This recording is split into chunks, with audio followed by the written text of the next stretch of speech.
Hello, everyone. Welcome to a new episode of Solo Queue. I'm your host, Michael Damiani. This week, I'm actually joined by two guests. I actually don't remember if we've ever done two guests before on Solo Queue, but we're doing it this time because I wanted to have multiple perspectives for this topic. So first, let's welcome back Brian Ricardo, returning guest. How's it going, Brian? Hello. Going good. I got a lot to say about these changes. Oh boy, I bet you do. And please give a warm welcome to our first timer, Masietro. How's it going? Hello, hi. It's my first time being here, so I'm really excited. I have so much I also want to say for Yes. Frontline specifically. Oh, I'm so glad to Oh hear man. other thoughts on this. Like I've been in the Discord seeing people type, but their opinions, but I haven't like really heard Mm. anything. We did a with Master and Eon on patch day. We got on and talked a little bit about just reading the patch notes, but until you actually play it, like we were definitely wrong about a Right. few things because like how the hit detection and stuff worked, like we didn't Oh really God, know how it works. So no, there are that definitely some that things went we were off crazy. about for sure. So So Yeah. many things got nerfed because of the hit detection too. Like it's actually just a different game now. oh yeah. So we're gonna get True. into that in just a second. But as usual, how I like to open every episode is to let our listeners and viewers get a little bit familiar with our guest. So first up, Brian, could you share a hmm little bit about yourself again Yeah. for our Yeah. first time listeners and viewers? Yeah. So my name is Brian Ricardo. I've been streaming on Twitch for like 6 years now. I've been like a Twitch partner for 3 years. I focus on Final Fantasy 14 PvP. I also do commentary for the game. I did commentary for Square Enix at FanFest, and actually I did it for them recently at PAX Australia. That was super cool. I actually got to showcase like Frontlines and DC in front of the audience. Good times. But yeah, that's basically what I do. 14 PvP all the time. Try and support the community. Yeah, I also like. Yeah, I didn't forget, but you did just also remind me, bring to the forefront of my mind that yeah, you've been traveling a lot for Um, those events. That has to be pretty cool, Yeah. like hanging out with Yes. that stuff. Like, Yes. yeah, Definitely. definitely It cool. feels that's unreal exciting, sometimes. And honestly. Meizicho, can you tell us a little bit about yourself as well? Well, my resume isn't as extensive as Brian's for sure. I don't really travel anywhere. I kind of stay at my desk. But I've been playing specifically PvP for like a couple years now, maybe 3 or 4 years since beginning of Shadowbringers, and I focus mainly on just like mentoring and teaching guides. I made a lot of different like text guides, different jobs, and yeah, I'm just now just a resident PvP pattern mentor.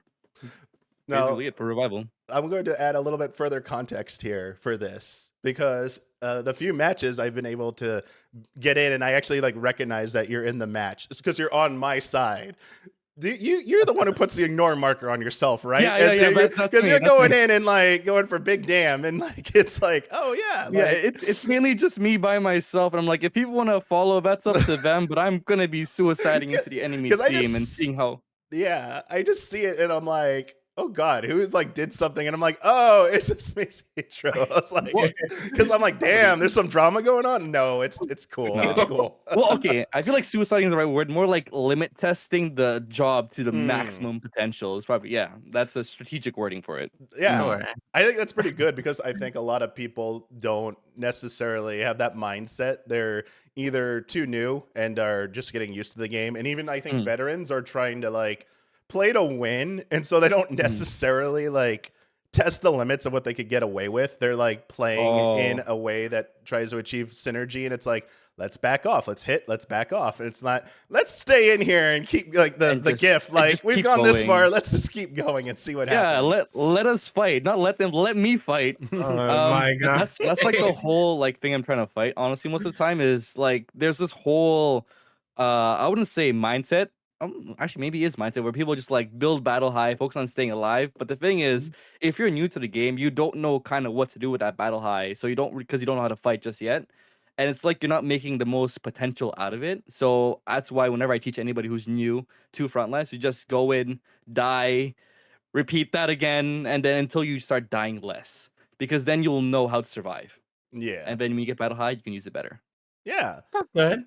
I think that's pretty important. And it's wild that you just do it in the current environment we have. And specifically the context I'm alluding to is that we don't have controlled frontline environments like we do Oh in yeah. Crystalline Conflict where we can prearrange things so that we can test out things with Right. people understanding that we're queuing in together to do this through a custom match. Oh, But okay, we don't okay, have that in Frontline or Rival Wings whatsoever. So doing it in the midst of all that chaos in the probably the most chaotic Frontline or PvP mode, sorry, is yeah, I mean, I imagine that has to be like really fun to do too. But like a lot of people also just don't have the mindset of it's okay to die. Like you're pushing your limits to see how far you can go, and you're probably gonna die a lot. And it's like Oh yeah, of that's cool. course. You got to be okay with that to do that for sure. That's part of the Right. game. Yeah. That's part of the game for sure. Like, I'm being honest, like I feel like even though yes, you kind of do lose points, it's kind of like what do you kind of play the Frontlines game mode for? Because there is no like top 100 for Frontlines. Even there kind of is. It's like the wins,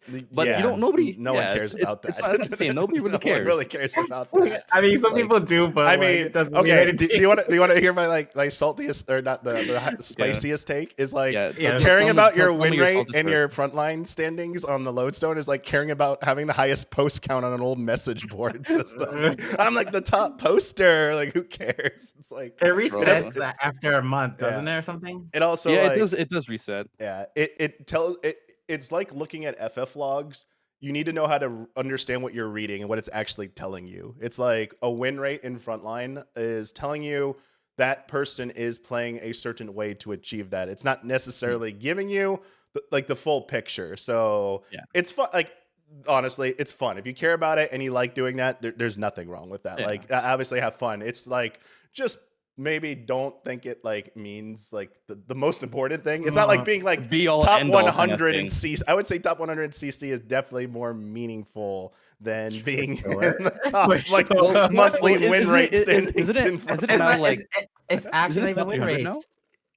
Yeah, CC is top 300 now, but Ooh. Frontlines, it's Sorry, not yeah. even win rates. It's just whiz. Yeah, Yeah, it is so just you wins, could yeah. you could have like a 10% win rate, but if you somehow play like 10,000 matches in a month, you're gonna have like 1,000 wins. Oh, yeah, You're gonna be 1,000 top wins, of the like, oh my leaderboard God. somehow. So it's like, yeah, it's I mean, like, you won't be going anywhere if you have 10,000 games played with. yeah, I Even don't by know your if that's jazz. even possible, but yeah, but it's again, it was just good to have those different type of play styles and getting those perspectives because that's one of the things that is in general, like I think an issue is gathering information and useful information to help veterans be able to discern what's actually like truth, fact, what is maybe not quite truth, and then disseminating that down to like newer players. Like it just is part of the pipeline of improving PvP in general and helping reaching all the way down to new players who are getting in. And I think it's very valuable to have that. And that being said, we were just on the cusp of a major update to PvP. So it's kind of like a little bit of a reset, not as big of a reset as 6.1 in Endwalker when the toolkit completely changed for every single Right. job. But this is Oh, that probably was this is massive. probably the third biggest update to PvP toolkits we've had. We had the original toolkit up until Stormblood, and then that was the first change in Stormblood, and then we had the second change in Endwalker. So those were like probably the two biggest changes we ever had. This one, while not as significant, is definitely setting a new precedent. I feel like that Right. we could. It's not quite a full blown rework, but it is like it feels almost like if you want to call this version 3 of the toolkit, it's like 3.5 or 3.25. I don't know. Like it's not like just like I don't know. Like it's not just like balance updates, but that's where I want to start. Like obviously we all have our opinions, and let's start with the context of I'd like to know how like, let's start with how did you even feel about the previous toolkit? Because we closed out that storyline. Like it's the Endwalker version. The 6.1? 6.1 till right before 0.1. 7.1. Like any like Oh, parting God. thoughts on that? Since like I don't think we've really done anyone's really done like kind of like a postmortem on how we felt about that. So maybe we May can it start rest in there. peace. May it rest in burning ashes. May Okay, that be the basically, end. you first. That's just me and my channel thought for Frontlines because everyone knows who plays Frontlines. The most dominant meta by a long part was Dark Knight. Dark Knight was literally everywhere. So much to the point where I started calling it the Dark Ages because all you have in every team for you to be consistent is to have a Dark Knight. All the high win rates was because of a Dark Knight. And because of the new like snapshot change and everything for like that's gonna be a future discussion, it just not completely destroy it, but like just put it down on such a small scale that I'm just glad that we're moving on into like a more healthier frontlines where everything feels more Ah, viable. yeah, yeah, I totally agree with that. Like my only problem really was like Dark Knight and Frontline was too OP, Yeah. and CC was like getting close to balance. There were like some like things, but for the most part, it was getting balanced. Yeah. What about like? So you said like CC was getting kind of balanced. Was there anything that kind of like stuck out with Crystalline Conflict, either through Light Party or solo ranked queues that was, you know, you liked and miss, or you're glad it's no longer around? Yeah, so the meta was very, very much developing in Light Party. Like certain things like Sage was like, oh, it's horrible. But then like towards the end, like people were winning tournaments with Sage. So like it was still developing until like we hit the patch. Now like everything's Hmm. like changed. So it's hard to say exactly because like we were still learning as a Uh, community. That's a good point. Real quick before I forget, like, because it's kind of on the relevant to this, because you have a pretty good FGC background as well, Brian. Compared to like fighting games, like how meta evolves, then do you think that was like the pace of changes happening in Final Fantasy 14 PvP too slow, too fast? And do you think like the 6.1 toolkit should have had more time to develop, or do you think it had run its course? Oh my god. It's so hard to say. It's definitely too big. It feels sometimes. It's like, did we need like everything to be changed at the same time? Did we need like the animations plus the job kits hmm. plus the rank system? Like, did we need all of it at the same time? It's like question, couldn't that have been like in like 6.3 and like 7.5 and then like Yeah. that's how a fighting game would True. go, I would think. That's a good point. Yeah, how do you feel about that, Masietro? Do you think like they changed maybe too much in this recent patch, and you would have liked them to maybe like ease into that a little bit slower? From 7.1, from 6.1 to 7.1, Yes, yeah. or From 6.1 to 7.1, would you like what Brian was saying? Would you rather them kept the 6.1 toolkit as it was the day before 7.1, and maybe just updated the hit detection and nothing else okay, about balance, yeah. aside So the from way that potency? yeah. So the way that I see it right now, like for Frontline specifically, the new changes, the only big change was just the hit detection. Like I feel like if they did probably slow it down, it would have been easier just to understand the game because it does feel like I'm learning a lot of different things at the same time while trying to keep up with everything. And when it comes to being like a content creator delivering that information, it's very difficult to sort of like inform a large audience of all these changes all at the same time. It's like Right. easier to teach somebody if it's just one at a time. So I feel like yeah, I feel like maybe it is too much, but it's not as big as 6.1 from Yeah. Shadowbringers 2 and Walker. That was Yeah. just massive. Definitely. Uh, Yeah. If you think about it, so the main like salted earth change or the detection to that, if that was changed earlier, like maybe Dark Knight would have been OP that whole entire time Yeah. because I the yeah, animation. exactly. I feel like if they fixed the hit detection like somewhere between like 6.55, it just would have like been easier to Yeah, like transition. Let Uh, me ask you about this because in the patch updates, they did not include it in 7.1. They did include it in 7.11. And in previous balance updates, the developer notes on the PvP job page explaining why they changed things. Because we're going over like how, maybe they should maybe introduce things a little bit more slowly, the speed mhm. at which they do this. Do you feel those are good enough, those explanations? Because they are CC centric, because the balances Yeah. do happen around that. Do you think those are good enough? And if not, like what else would you like to see them talk about when they share those developer insights into the job balancing? I think usually it is. Sometimes they go like really specific on job to job. Sometimes it's a little less so, but for the most part, I think it is. The only thing that would be missing, I think, is so they explain job kits on that mostly. They don't go anything else. It's like, why was the system changed exactly? Oh Yeah. yeah, like yeah, why update everything?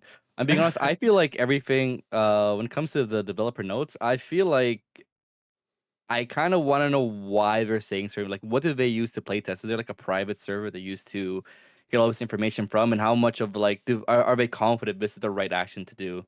That's my like because there is no kind of private server that we as the that we can see ourselves like a PTR for some games to really see if the changes are like good or not. So that's just Yeah. my stance on No, that. yeah, that's a good point. I mean, they do have for like events, they have like their like Mhm. LAN things, but sometimes they even do those like on live servers as well. Like I think at Almost like all the time. well, No. well, so Oh let me yeah. back up. At like Uh-huh. preview events, like the Dawn Trail preview event, Oh, Oh, okay, you yeah, are yeah, not yeah. playing on a live server whatsoever. Okay, You are on okay. a local area network server. Okay, Yeah, a yeah, local server Okay. because they're Okay, not yes. chancing that. Like someone runs into like teleport, finds a way to teleport into a live zone. Like, yo, here's the Dawn Trail toolkit. Leaks all information. Can you Right. imagine that just like showing up and like using the new abilities in the middle of the game?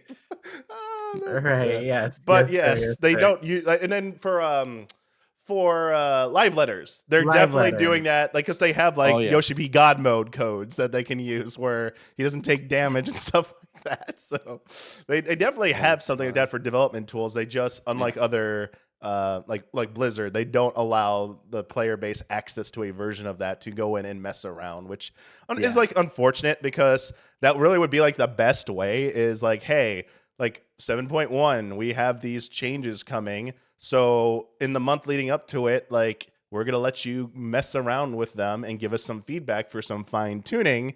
And then the final versions will drop in 7.1 based on your feedback. But like, they're not going to radically change anything. It's like, it's too late to really change anything significantly, Yeah. but like we can maybe tweak some things to cater to the feedback there. And like, they don't, I understand why, because this game has a very bad problem with like data mining and leaks and all that Yes. type of stuff. So like they Yeah. are definitely never going to do that, unfortunately. So Yeah. that's why developer insight, like you both said your thing. My thing has always been I would love them to give explanations on other things, why the other things change. Like when Yeah. they rework Shatter, it's like, can you just tell us why you reworked it? Like what like give us a reason why you Oh, changed the yeah. map. Like what was your thinking? Like we have guesses, but we don't know what you were thinking. Right. And then they do say like, oh, the point values, like we felt like this and this, you know, they'll do that like in a live letter, but we don't know why they actually changed the layout of the map or why they take, I mean, we all really know why Astragal's took it offline, but like,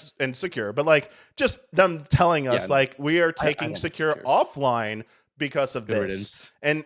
And yeah, like even for Rival Wings, when they took it offline, they did say like, hey, the 6.1 toolkit this will be chaos. It will Right. be unenjoyable. It will not be fun for anyone to play right now. We need to take it offline until we can balance it correctly. So sometimes they do give us insight but not all the time. And I wish they could be a little bit more consistent on some of those bigger level changes, explaining their rationale for some of that. But Yeah. We No, don't I get agree. updates. Like we don't even know still to this day is Astragalus really coming back. I hope Secure doesn't come back. 6.1 Secure with all the Dark Knight pulls and all everyone mean, yoinking everyone off the map. That was you ready for the Bard golf meta if it comes back as Oh is? God. Let's Bards go. along the ramp, just like a fire, Yeeting everyone everybody fire. Oh, The I bards love will be Bard. guarding up there. Everyone will hit their purify and stuff, but then like it'll be crazy. Purify, it's only 3 seconds. That's Yeah, it. it's only 3 You're gonna be seconds. yeah. Well, then what? They Wait, walk 3 steps well, and they're already off the we'll map. get to it in a second, but like maybe that's something coming down the line to address stuff like that, perhaps. But yes, like it would be just like pure chaos. Now, okay, so I asked you about developer insight. I asked you about how you felt about parting with the previous version. So now that before we jump into 7.11, obviously we got 7.1 updates, and I'm kind of curious about your thoughts after spending a lot of time in your respective modes that you really like playing in PvP for those. And yeah, just let's start with some broad strokes thoughts there about how that went over without jumping into 7.11 just yet. Yeah, okay. Yeah, 7.1 was mostly just like playing Picto and Viper for me. I felt like the kits were fun, like super fun. I was like really enjoying playing them both in like Frontlines and CC, but there was definitely a lot of weaknesses that got changed. For example, Viper originally was getting like countered by White Mage. Like you could polymorph them when they were in scales, and then they changed that. But then like it still was problematic because like Reaper LB and like all the other stuff. So they felt really undeveloped, and it was really crazy to see like, oh, we're gonna not do much changes in 7.1 for them. But they were fun. And Picto was hard casting in the beginning. If you remember that, like every muse was a hard cast, and then recently they changed it to like if you Yeah. if you move, then you can get an insta cast and stuff like that. Okay, Oh. real quick, full transparency. outside like the first month it was available, I have not touched Pictomancer in PvP, and I refuse to. It's the Oh, only why? it's the only job I don't like its play style. I want it. It's the is it job because that you have to it's like a job that feels not. It doesn't feel right compared to every other toolkit to me. Maybe it's just like my mind. Like maybe it's just how I'm wired, and it's like, well, other people love this, and it's not. I'll concede it. Maybe it's just not for me. And I will also concede at some point I will have to jump in and like actually play it a lot. This is how I was prior to 7.1 with Sage. I like was never Sage is the best. I never played Sage, and then I finally good. forced myself like the last 3 months to play it. I was like, damn, I was missing out. What was I doing? Like why was I Maybe hating you're on missing Sage? out right now. Why was I being Maybe you're- weird? You're missing out. Maybe you're hating on Picto for no. I good know. reason. Now it's like, uh-oh. I will Pictomain. say though, Picto plays so clunky sometimes. That's kind of why I'm like not fully on that ship as well. It just doesn't feel like it's smooth because you have to like cast and get a muse, and you gotta wait for so long to like use your living muses, and there's like a charge for that, and like feels like a headache sometimes to play. So I get your reason of why you don't want to play like Picto as much. Which like Black Mage or Red Mage. Yeah. But before I interrupted you, what were you going to say about your initial 7.1 thoughts, Masietro? Oh, me? Oh god. Okay. Where do I even begin? Okay, I feel like the happiest thing as a frontliner, and I feel like maybe in CC is the fact that Purify can now not like it prevents you from getting pulled in, and it also prevents Miracle of Nature. I feel like that's such a big thing in front lines. It does kind of suck that to balance that, you're like, oh, let's just take away 2 seconds off of it.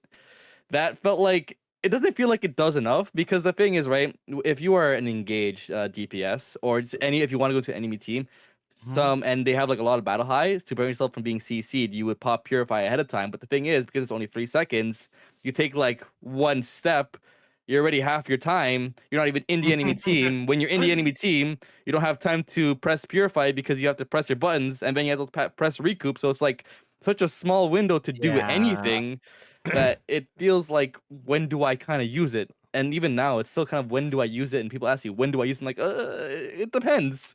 I can't give a good answer. Yeah. I would argue especially playing a lot of melee in frontline, and even seeing the most recent changes to 7.11, it is almost immediately when you dive into a big group, you're just getting caught by stray CC more than ever, and you have less time to be free of it. So I'm convinced more than ever that melees are getting Fed Reward back in 7.2 as a role action. Like it's 100. Like I was like, melees can't really play like as intended. They can against people like teams that aren't quite as strong, or maybe as like, or just like there to hit buttons. But any kind of team that like knows how to play, like it's a little bit too much, and I feel like you need a little bit more time, buy yourself a window to at least get in a few GCDs and get back out. And Purify is not it, because Samurai has, it just got nerfed again. We'll get into that later about their CC immunity from Makio. It's like, now it used to be you had 4, now it's back 4 now. seconds. Now, wow. Yeah. It's 3 seconds. But yeah, but when you use them back to back, you do get 6 seconds. So that window on Samurai feels, even that small of an increase feels much better for navigating into a crowd and trying to do something and be effective, and pulling back out before you're just going to get focus target and burst down and really have no recourse. I agree. I personally love Scamurai. Scamurai is such a sorry. I have to say Scamurai because it's such a gamble playing with that job, especially when you go into the enemy team. Because if you don't have those like mitigation tools at all, like Makio, you don't have Makio Shishui or Purify, and you go into the enemy team and you have your Cheetan, even if that does give a damage reflect, most people will know either to kill you instantly or knock you out instantly, my bad, because you probably will have your LB and you'll just get polymorph like crazy. It does feel nicer compared to like Monk, but Monk has range, Dragoon has range, Ninja has range, Viper has range, Samurai, we kind of just have to go in and deal with it. Yeah. So do you like it in frontlines or don't like it? I kind of, it's kind of a gambler's man's job, Okay. You win big or you win nothing. It's probably my favorite melee, especially. I know we're jumping around here. Who cares? The 7.11 chains restore their double Madari to the previous that range. was amazing. I like that trade off. Like now they feel they like it's my not hit. Yeah, it is now. It's back to being my favorite melee, and Nice. Viper shot up there too a little bit. But how do you feel about the healing bar? Because they have the what's it called Zacian. They took out Oka healing. Yeah, and they given. So does that feel weird? I don't want to like rant, and I feel like healing in general might be like in frontline. I know it heals proportionally. Like it's the damage you do is absorbed as HP for Samurai, but like there are definitely times where it's like I don't think you healed anything. What the hell? And I'm like looking at like and like there's also and like it's correct me if I'm wrong. I'm gonna say it's just my head and latency, but Purify didn't get added a delay. Not Purify. Recuperate doesn't have a delay for when it actually heals you now, right? They didn't like change. Okay, no, it's still the same. There are definitely times I'm hitting it and it's like.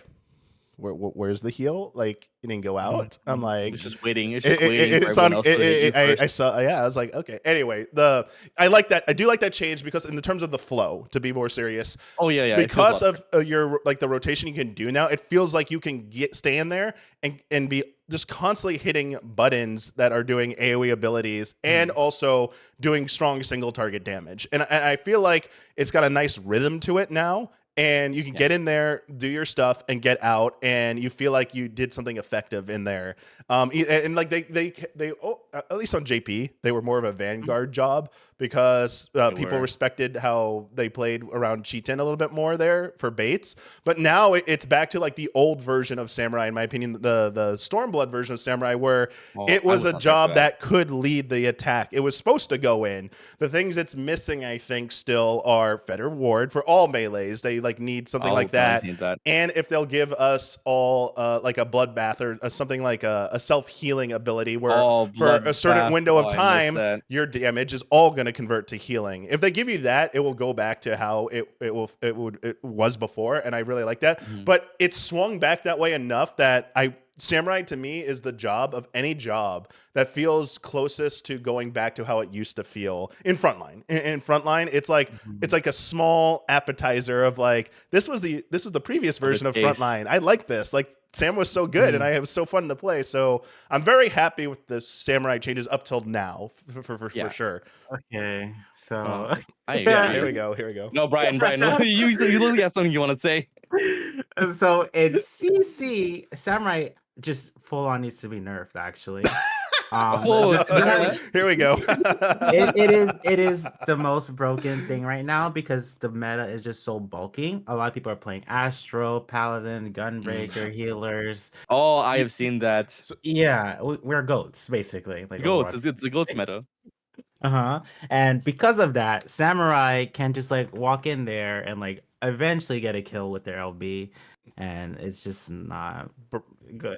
I 100% agree with you, Brian. Well, real quick, do you have any thoughts on that, Masietro, about like Sam's limit break with like insta kill ability still in with the changes? I feel like in Frontlines it isn't really that. Okay. I agree with that. Like it's Gamba, basically. Yeah, it's scam just because of how the LB works. So you dash your target, and it's a 5 yalm range to the person you dash to, right? But it doesn't work on elevation. So if you go to like wrong elevation, you hit one person, and if that one person doesn't have the debuff, it does nothing. That's why it's scam, right? But I feel like in CC, there's a lot more shields, kind of. Than no, you can see the shields of your enemies, so you can know when it's safe to use it. More of it in front lines, you can't really see that at all. Right. I was going to say, so I agree with you that like it doesn't feel as guaranteed. Like in Frontline, Samurai doesn't feel as automatic with its limit break on because I still don't know if one of you might actually know how it really works under the hood right now. But does it snap the instant Samurai hits LB right now? Does it snapshot at that moment, even though the damage goes out later, or can you actually shield up in the window before the damage registers and survive? So the way that the damage works is after you have the dash. So right before the dash animation, before you dash for target, that is when it does hit detection. So before you actually dash to a target, that's when it scans. Do they have a shield up? Do they have the debuff up? And then once you hit or arrive at the target, that's when it kills everybody. That's when damage comes out. Okay, so you can't do anything in their animation window to survive if it's snapshotted already. So while they are while they press the button, there's an animation where they're loading up the slash. You can guard or not guard. You can put a shield up. You can get out of range. But once they start moving, it snapshots. Okay. That's so there is a little bit of a reaction time because before it felt like it was instant. 0.5 seconds. Okay, before it felt like you just hit the button, you can't do anything. Like it's going off. It was instant. You're done. Because I'm noticing you're not getting as high of a return. I feel like on some setups for it. And it feels like you have to be a little bit more pay more attention and be a little bit more purposeful for who you're targeting on it. And definitely the elevation stuff because of how the hit detection works now. The timing for like Onsel mid, the jump off Sam LB. It's like, you hit me. I'm jumping off to be safe so I don't teleport into your giant group of people and get killed after. So I'm going to jump off the edge to safety. That window of when you have to hit the LB is much tighter. Otherwise, you're just getting the one kill because they'll just ignore everyone else. It's like, also, if you die before you move, it will still take your LB. It's still gone. Right. Yep. Oh, So what I wanted to say about this is I don't know if you feel this way, maybe Brian and CC, but I think at a frontline level, because how some of the meta has changed slightly, I feel like it's harder to get kills because the current toolkit in frontline is encouraging people to work together more now to kill because it's not just dump AoE burst, back off, reset, dump AoE burst. It's jump in, burst, and then pick targets and sustain on them, burn them down, and then kind of back off a little bit. And it's kind of like a little bit of a tug and war in those engagements. You're not running. I mean, some people are still trying to do the old meta and running around the map and doing setups, but you're not seeing the score really reflect domination from that type of strategy right now. It is definitely you can stay and even sometimes if you're strong enough, split up into two groups and take on two different objectives.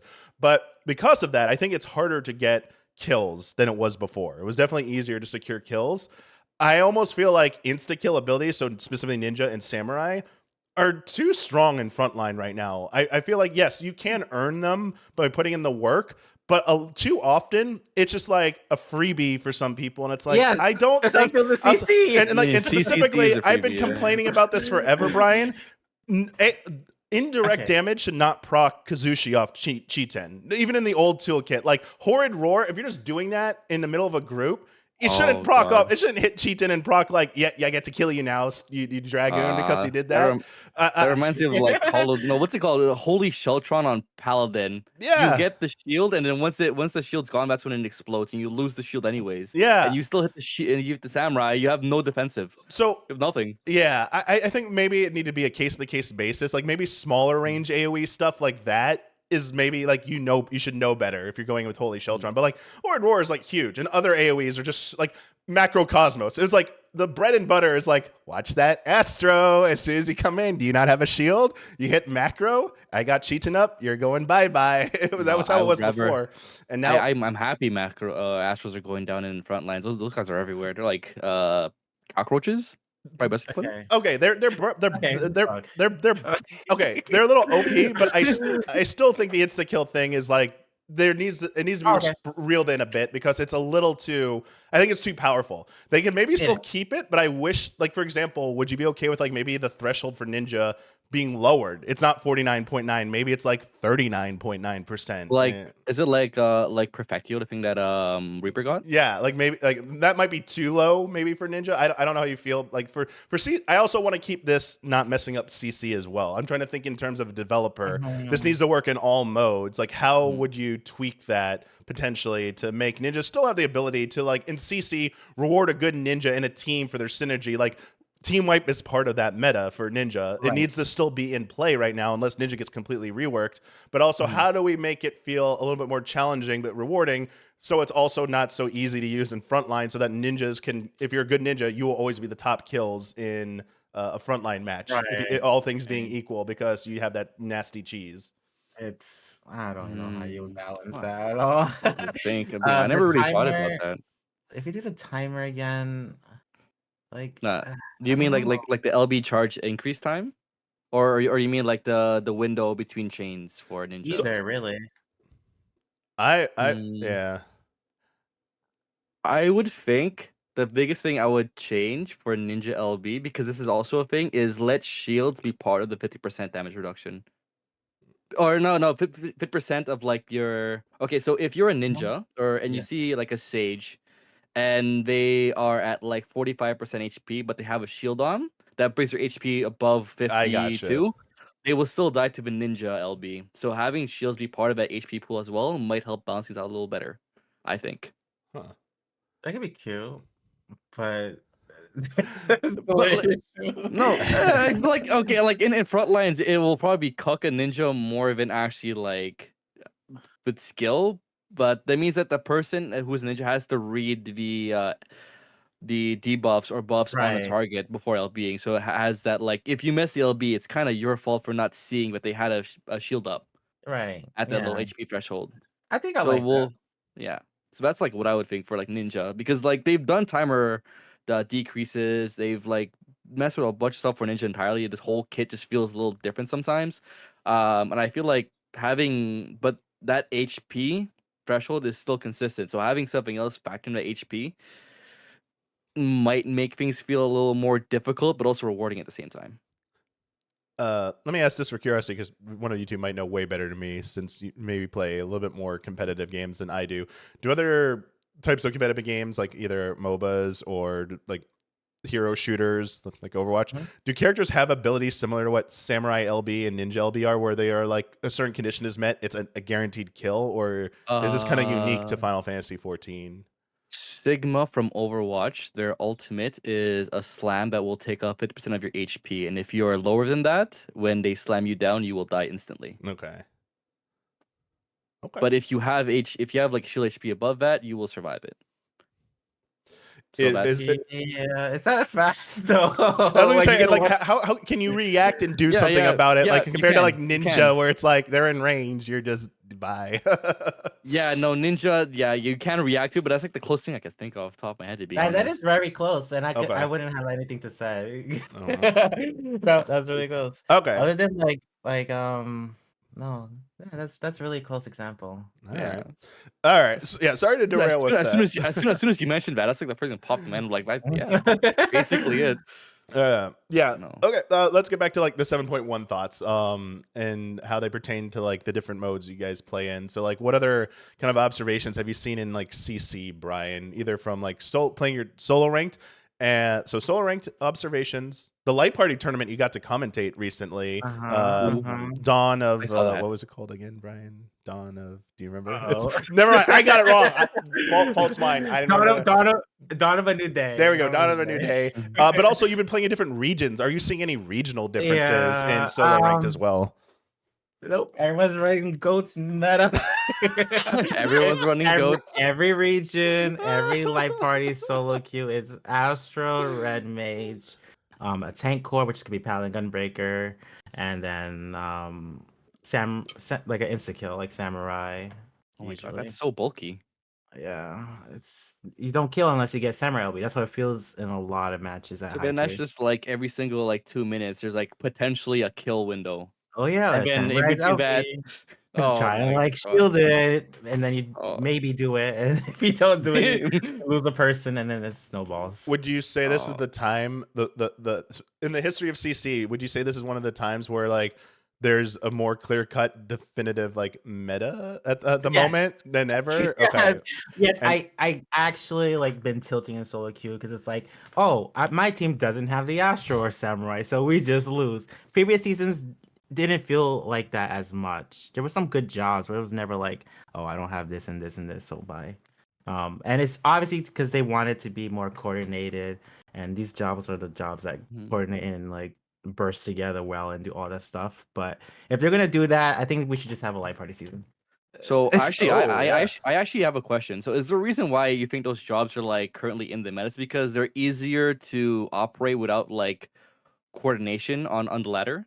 That's definitely part of it because those jobs, Astro, Red Mage, you have everything. They have the buffs, the CC. Both of them have like 2 CCs.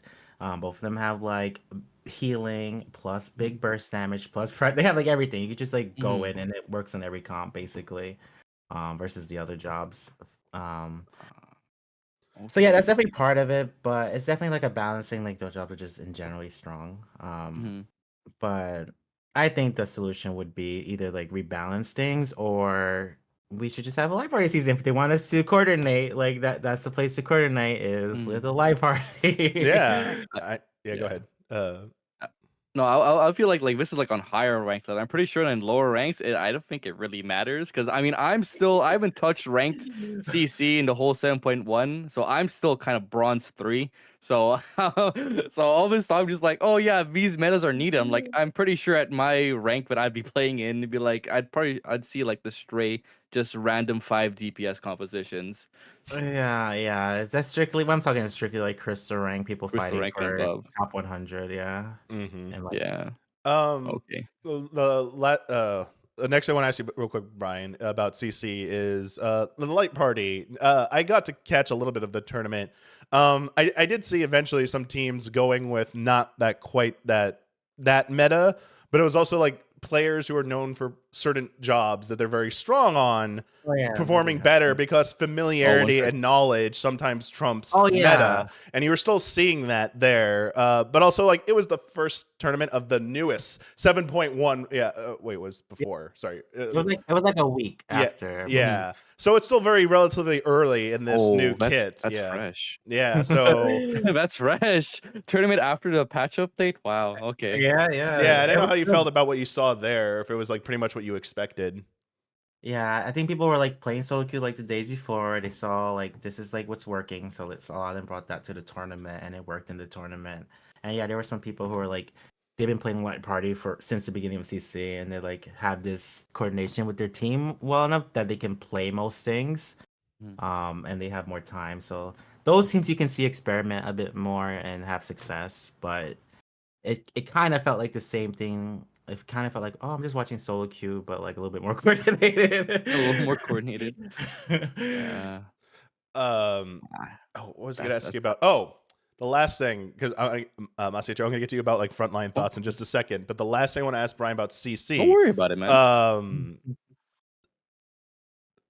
sorry, I remembered. Okay, the not balance changes, but the consolidation of top 300 Oh, and the single data okay. center Oh per yeah, region. this Single Yeah, yeah, how do data. you, I was Yeah. wondering about like how do you this. feel about this experiment so far? So in the beginning, I was very worried because I thought like we're probably gonna get locked from Primal. It's like stuff like that. Oh But no, yeah. Primal's been open.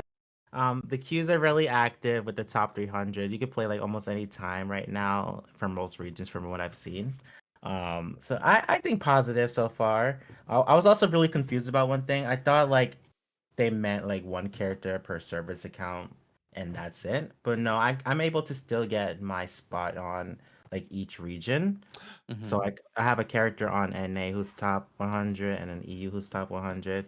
And I So thought, it's Oh, one so it's character per account yeah, per per, region, then. yes, Okay, oh, it's that's like per like cool. so it's like per data center kind of thing. yeah, per Oh, region, okay. per region. That's Yeah. Okay. that's actually kind of a nice compromise, honestly. I get it. Yeah. Because I like it feels good because I know not a lot of people do that, but it feels like good to get out and play in different regions and kind of have that like exchange of pick. It seems like in CC it hasn't varied that much, but in the past there have been like some differences, especially like in frontline, especially Mhm. and anything that would like restrict that would seem like an overall like negative. So I Yeah, for understand your sure. concern for sure that you thought it was that way, but it's good to hear it Yeah. didn't turn out that Yeah. way. Yeah.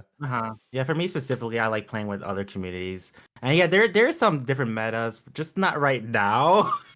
But in the past, like 6.1 to 7.0, you would say like you love to run more double healer comps than other regions for the most part. And then like sustain, which is sustain comps overall. Yeah, Well, I saw that coming a lot in the commentary during the tournament that double healer was back because while it wasn't quite the level of having assigned roles again like feast, you were having healers could sustain a little bit better now in the current toolkit, and so it seemed like it was a very strong comp to have two healers with you so that you could keep up a target more easily.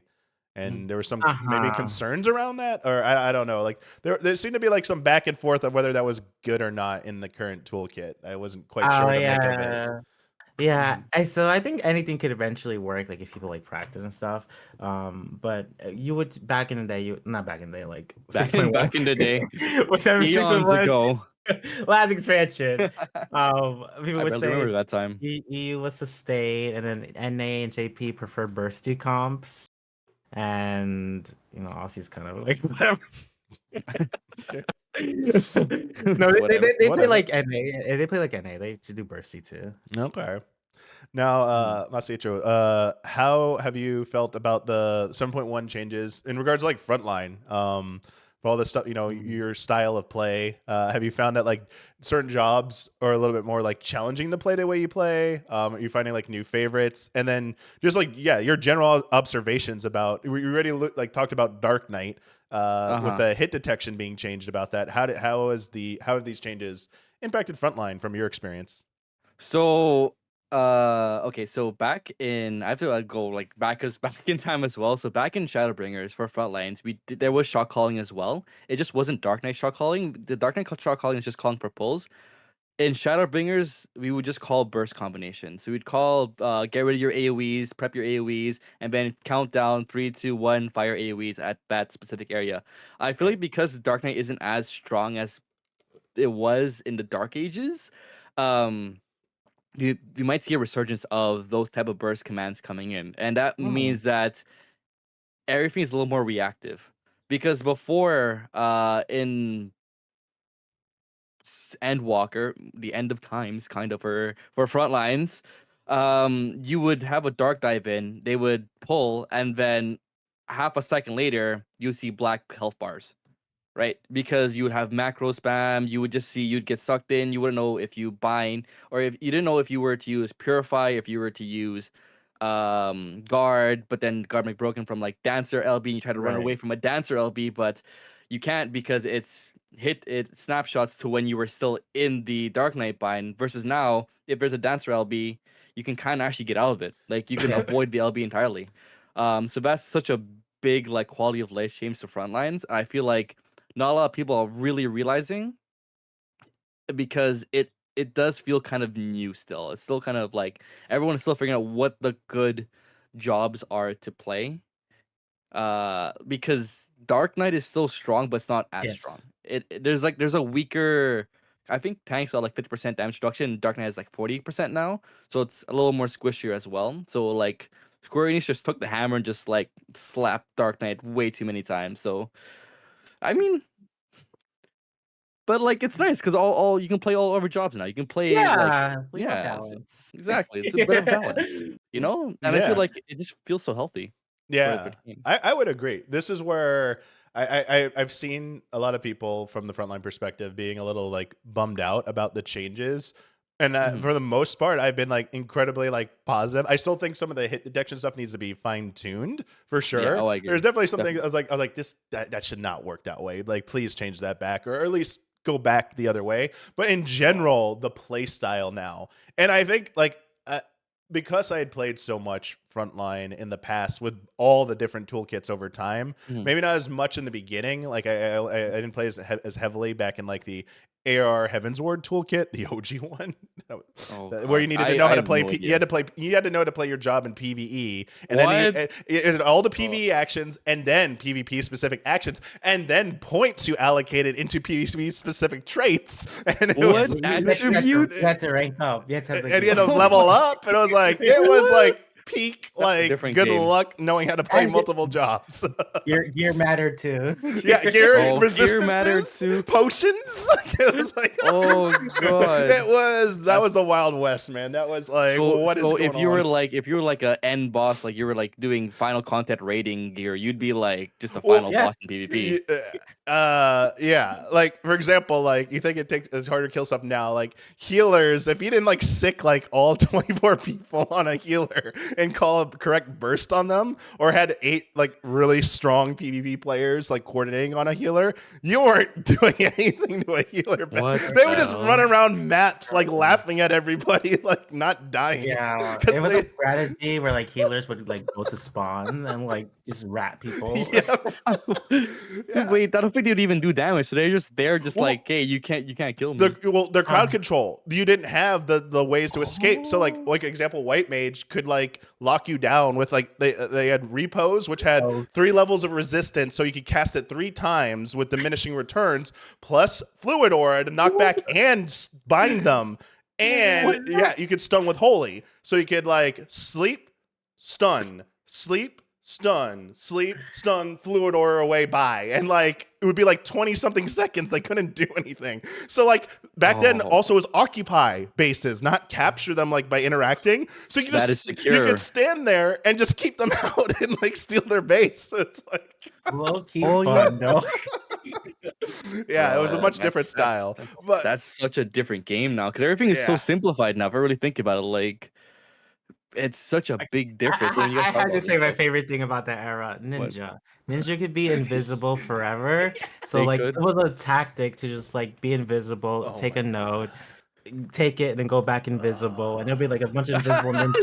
get Like, it. I get it. Yep. They just be camping And- one node. you could engulf them. They had a trait that they survived fall damage with 1 HP. oh yeah. So you couldn't knock them off like the Shatter Bridge because that in the center of Secure, they would fall. They just go to 1 HP. It was like what?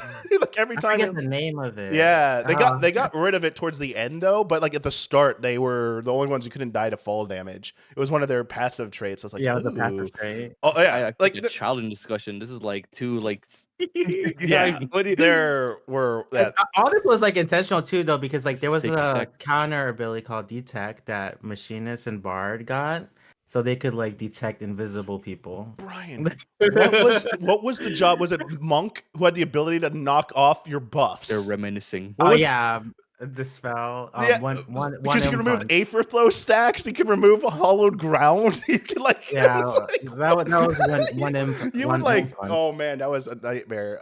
Also, Battle High was different. There was only Battle Fever, and you only got them through kills. You didn't assist and do anything for thank you back you. then. That should come back. I feel like that should come back so people can start realizing kills mean something. Yeah, so it was a different time. But the point is, no, I forget the point. But I've been playing a lot. I remember it now.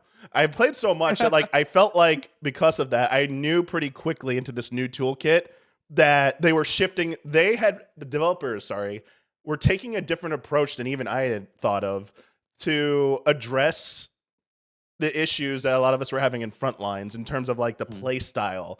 And so far, while it's not perfect, it definitely has swung it back a little bit away from how it was becoming, which I think was frustrating a lot of people, especially newer and more casual players. And this style, I think, is now frustrating some veterans, because, especially those who thrived in the previous iteration.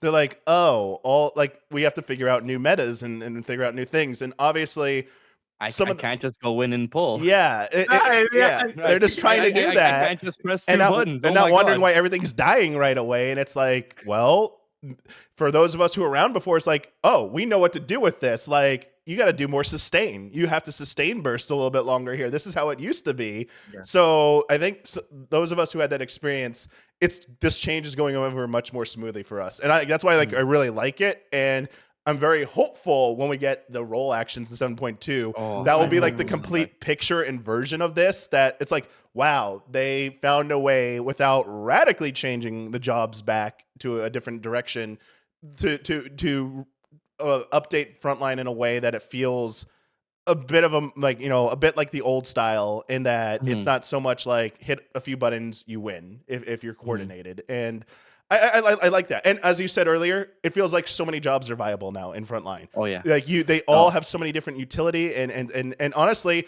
it's about the team working together. It almost doesn't matter what jobs you bring, as long as you are bursting correctly. If you have a commander telling you to hit certain targets and to sustain hitting targets or groups correctly, versus all right, everyone, you get one chance to hit these 1 LBs, and if they miss or you whiff or whatever, well, we got to wait for 30 seconds or a minute or 2 minutes to reset. Redo it. Yeah, no, I It's- completely agree. I feel yeah. like the new patch honestly is way more beginner friendly and more newbie friendly because there are more viable options. You don't just have to rely on one specific job to do well in front lines. For Yeah. example, like even though red mage is really strong, you can still kind of play summoner and black mage because they do have also sustained damage.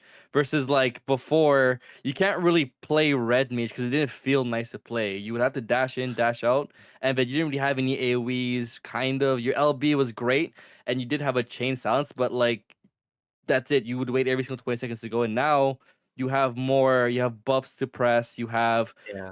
an AoE on your primary instead of it having just being kind of a useless kind of just like 5k, 5k, 5k in front lines. Um, like a lot of jobs did get their AoE. Actually, no, a lot of jobs did get a lot of AoE damage put in. And the way that I think they have it balanced was AoE damage, but half the damage when you do hit everyone else. So I feel like that's a great starting point when it comes to having a more AoE. I keep saying AoE. I feel like I'm just reusing that word over and over again. Area of effect, sustain. Yeah. That was one of my things with Frontline is that how strong AoE was in general compared to like any kind of single target ability. And I think it was the combination of doing that and then the Frontline specific damage reduction nerfs to like tanks specifically and some melees as well, getting their damage reduced a little bit as well because especially like Dragoon, specifically Dragoon was getting like at a hand with like its damage threshold. It was like But also, a lot of the squishes had their damage reduction front lines increase from like up to 30% now. So that's Yeah, like they also really great. Yeah. So now you need sustained fire to actually kill somebody, unless you're samurai or ninja, then that doesn't really matter. But yeah, minus that fact. But like it feels more satisfying to play certain jobs like Bard. That's currently my personal favorite. I mean, Okay, it always so has you like been. Bard. Okay. Oh, you know, Bard's great. Even before, I mean, everyone hated it pre 7.1. I was like a Okay. tinfoil hat saying one day Bard's gonna be amazing. Just wait, you're gonna find out. 7.1 happens. Question: have you done the double bard MP to Oh zero? my. Okay. So it's not that I've done it. I've been on the receiving end on it many times. And it really does kind of just like, oh wait, what happened? I thought I had resources. Now I have no resources. Now I'm probably gonna die. Yeah. That But it is amazing. I feel like that's great. there was I stumbled into a event yesterday after there was a PvP Princesses event. That's And it was all, and I thought my team was just going all Bard for a meme. And then at the last second, as soon as we like left the starting point, I looked around at the alliance. So it's like, wait, almost everyone is. Oh my god, it's an all Bard meme match or whatever. And it was the most miserable thing I've ever played in my life. I was like, Wait, what was is was this? it on Sol? Yes, it was on Onsol. I was like, everyone's getting I knocked was like, okay, I get it. It's funny, but like, I'm doing one of these and then I'm not coming back. I was like, the knockoff plus the MP. multiple LBs. Like you just, your MP is just gone, and like they keep it gone. It's like because you can't even get the ticks for refilling, because they keep hitting you. It's like you're just got no MP. I feel like there maybe in the future should be something that should counter that. I don't know what action, but something should be able to counter the MP. Giving MP. Oh, well, I was gonna say now because they have that ability, a roll action that gives you MP restore. They used to have that for healers. That could be a thing. Actually, the purple icon one. Yeah, so like if they give it to all the different the roles, it would just let you like restore like half your MP. So it's like, oops, I got hit. I need MP right now. Give me half of it back. Also, that could be if they don't give like a bloodbath to melees, maybe that's something they give to every role. It's like, oh, you can just inject more MP, and so you can recuperate more to stay in longer. So, do you think they'll be giving us 2 additional actions then, not just like one? I have zero idea what they plan, but I don't know if it'll be as comprehensive as what we had before. I don't envision them giving us the option of bringing more than 2. Obviously, I could either see them giving us 4 to 6 to choose from and bringing 2, which was kind of closer to what it used to be, or maybe giving us like a maximum of 4 and only bringing 1. Because I don't know how complicated they want things to get just yet. So I don't know if they want to like scale it up slowly and be like, all right, let's give you all one to choose from and see how that goes. And then if things are still not feeling great, maybe we'll allow you to bring like a second one.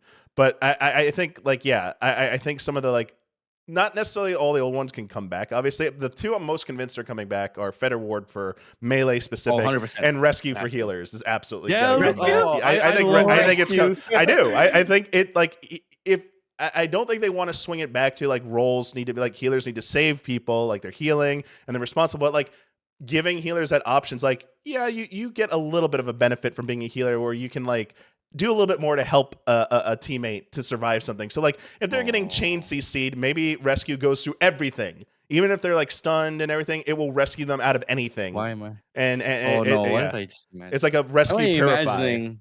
So back when rescue was a huge thing, I believe the composition back when I was running with me and my friends was we would run samurai and then rescue. So the samurai would do their spin into the enemy for 6 seconds. They would get pullouts like a yo-yo getting yanked back. And I feel like I'm going to be seeing that with Dark Knights probably in the future. Where just like Dark would go in, do their pull, and they get yoinked back. That's kind of what Sage is right now. Sage is they have a suck and a bind on their phlegma. So they would dash in and then dash out. But imagine that on like a Dark Knight would be kind of scary, but also kind of like how would they sort of rebalance that? Because that feels strong by itself. I'm pretty sure they probably think about this already. So there must be some sort of counter to that as well. I think it'll just be a massively long cooldown. Like it'll probably be a 2-minute cooldown for rescue. Like it's not going to be something that's like 30 set like what it used to be. It's like you get to maybe use it a hand like 4 times in a match, in a frontline match, and that's like it. So like you better pick, carefully. And also so it can't be abused, like you're saying, like send someone in constantly and then let them do their setup and then rescue them out. It's like you could technically still do that, but it won't be something you could keep sustaining over and over again. I think that's the thing is people always find a way to like possibly build a meta around a new tool and just find a way to mitigate how frequently it can be used, I think is a better solution than like sometimes just completely like removing it, because if it has other practical utility, which rescue will, it's like, a teammate fell behind and they're getting chased and it's like, oh crap, like they have no chance, but like I'm still in range. Here you go. This pulled you up to me. And it's like, that's not that game breaking at that point. It's like they were all going after one player. You saved one player. It's not like that's broken versus like send old meta, send the dark in, do all their stuff, or dancer, send the dancer in and then rescue them mid LB. So like they're not locked in there. It's like safe LB dancing. There you go. I believe for dancer LB specifically, but it's like the trigger effect happens halfway through the animation. So like, I have to say, I think that the dancer LB, I love how you can get out of it if you can react, but on the flip side, the monkey's paw, one of the things I used to do was when it used to go off instantly was I know when it's safe to dash in. I'm not going to get affected by this and maximize taking advantage of a dancer who can't react to anything. But I'm catching myself going in too soon now. It's like I dodged it. I go back in. It hits me still. And I'm like, oh, you crap. Because it's different now. So it's like I'm actually putting myself into the dancer LG. And I'm like, stop this. I was like, I can't have it both ways, I guess. I got to learn to be more patient now. No, I agree. I feel like I'm being honest. If you do solo queue, dancer is probably the most infuriating job to play because you don't have anyone to help you out.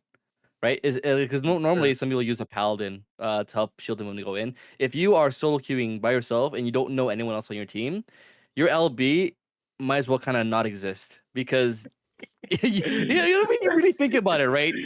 I don't know anybody on my team. If I go in by myself, will I die trying to get this off and lose whatever battle high I have? Or should I just go from a range and just keep poking? Like, this doesn't feel like it's worth it. I mean, yeah, you're right. So my question to you guys is, where is the most competitive front lines right now? Is it Primal, Aether? Well, Aether, well, Aether's kind of locked out for like a lot of people. So we can't really tell, but I feel like for commanding, Aether is always great for commanding. Or NA. Yeah. Right now, so I still think a lot of people are still learning things, and even like with the toolkit in frontline, there are definitely people still trying to like command, but it is way more rare to see a lopsided match nowadays than it was. In the few weeks we've had the 7.1 toolkit, it's very rare to see a blowout. It's usually certain hours where just RNG. One team gets a bunch of people who know how to play PvP. The other two sides are literally just casuals who are not even interested in playing. They are just there for experience, and they're just moving around doing stuff. But even if you're like a casual person who knows how to play, those level of matches, like you're only losing by 200 points usually. 300 points is like the max I see the gap on like average, where you used to see matches where a team would like win by like double the points of everybody else. Oh And it's yeah, I like, remember I would you're have not- games that were like 6 minutes long back on like for Seal. Yeah. Seal 6 minute games were like crazy because you just get one team where everyone knows what they're doing. Seal more everybody. I feel like now it feels more like healthy. It feels more fun, I'm being honest, because like the games just feel like there's more sustain. It probably sucks for CEC because you do have a goats meta, which is like the tanks and healers, but the extra sustain just makes it so it's like easier to play, kind of be alive. It just feels nicer to be alive than just something like that. I agree. And I also think more naturally this toolkit people are picking up on, if it looks like a team's getting too far ahead, double teaming them in front line, which has always been a thing. It seems like it's coming across a little bit more to people to like, oh, like that's what we should just do. Like it doesn't matter if we're like just fighting one team for too long, whatever, and tunnel visioning, as long as like eventually go over there. It feels like even if a team gets pretty far ahead, you can come back more easily now than before. And I'm seeing that in JP sync events, where it does look like a team gets out to a pretty healthy big lead, which was very unusual in a high-level JP frontline.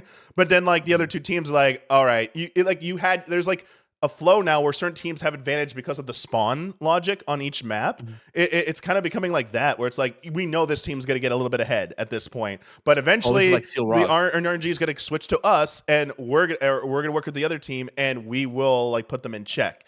And a lot of the JP matches are just straight up timing out, and it's like, I mean, you can see that as bad. You can see that as bad or good, but also like they were before and they still are, and it's like but they feel incredibly close. Like you're not doing that, and these matches on NA at least they feel like that gap is also closing. I think fine tuning wise, hopefully in 7.2 those rule changes they alluded to is about maybe speeding up the match a little bit, like strongly considering maybe like a 15-minute time limit instead of 20 minutes, and maybe lowering the point threshold just a little bit so that we get closer to maybe rival wings, where your matches are on average about like 10 to 11, 12 minutes.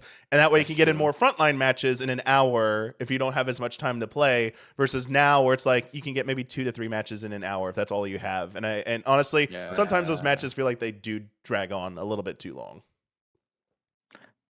Yeah, I don't see. I feel like I also kind of agree. Like the matches do drag on for a long time, but I didn't know that JP matches were going to time out. Like that's like right now in 7.11.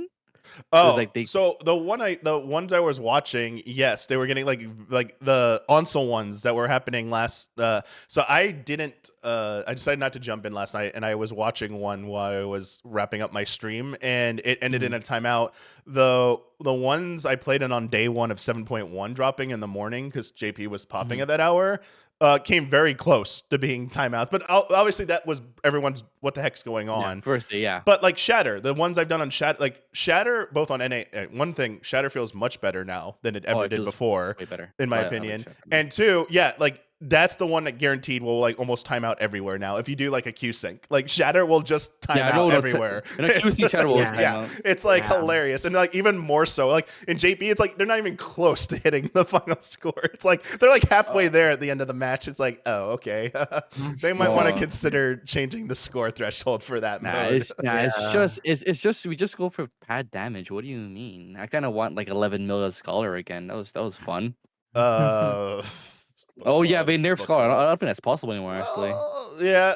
I mean, I feel like they nerfed it in terms of like how people like to play it before, but obviously the utility it brings. It's like if you want to put that like healing down on people, combined with like say like a Bard LB, like it can be pretty devastating to chain that stuff together. And I just think so. The issue is I don't know how coordinated people are going to be able to get in front line with the current like Q system we have right now, even in Q sync with macros, because I feel like more so than the old toolkit, there's way more there's a higher like ceiling for combinations to do that are going to be devastating when people figure them out.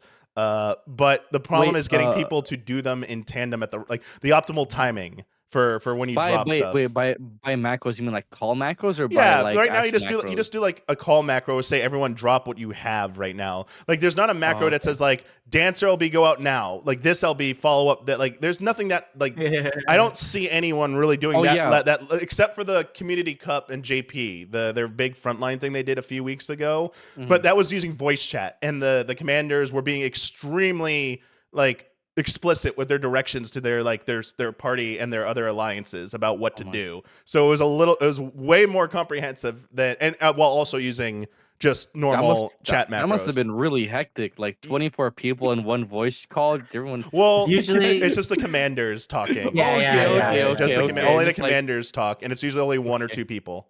Yeah, Right, it's not yeah. 24 That'd be people really hectic. talking. Yeah, Actually, I've been there before. It's really fun, actually. Yeah. But and I don't even speak Japanese. I'm just like, I feel like right now we might be seeing it because I used to do that before in Shadowbringers. I used to do a lot of calling because bursting was so much more fun to do, especially when it came to dancers. Dancer was a very good burst job in Shadowbringers because you would tech step, and then if you had 4 dancers tech stepping at the same time, you'd wipe a whole alliance if you really want to. So you could coordinate that, and then if you combine it with like other actions, still the same thing, but there is setup to it, and I feel like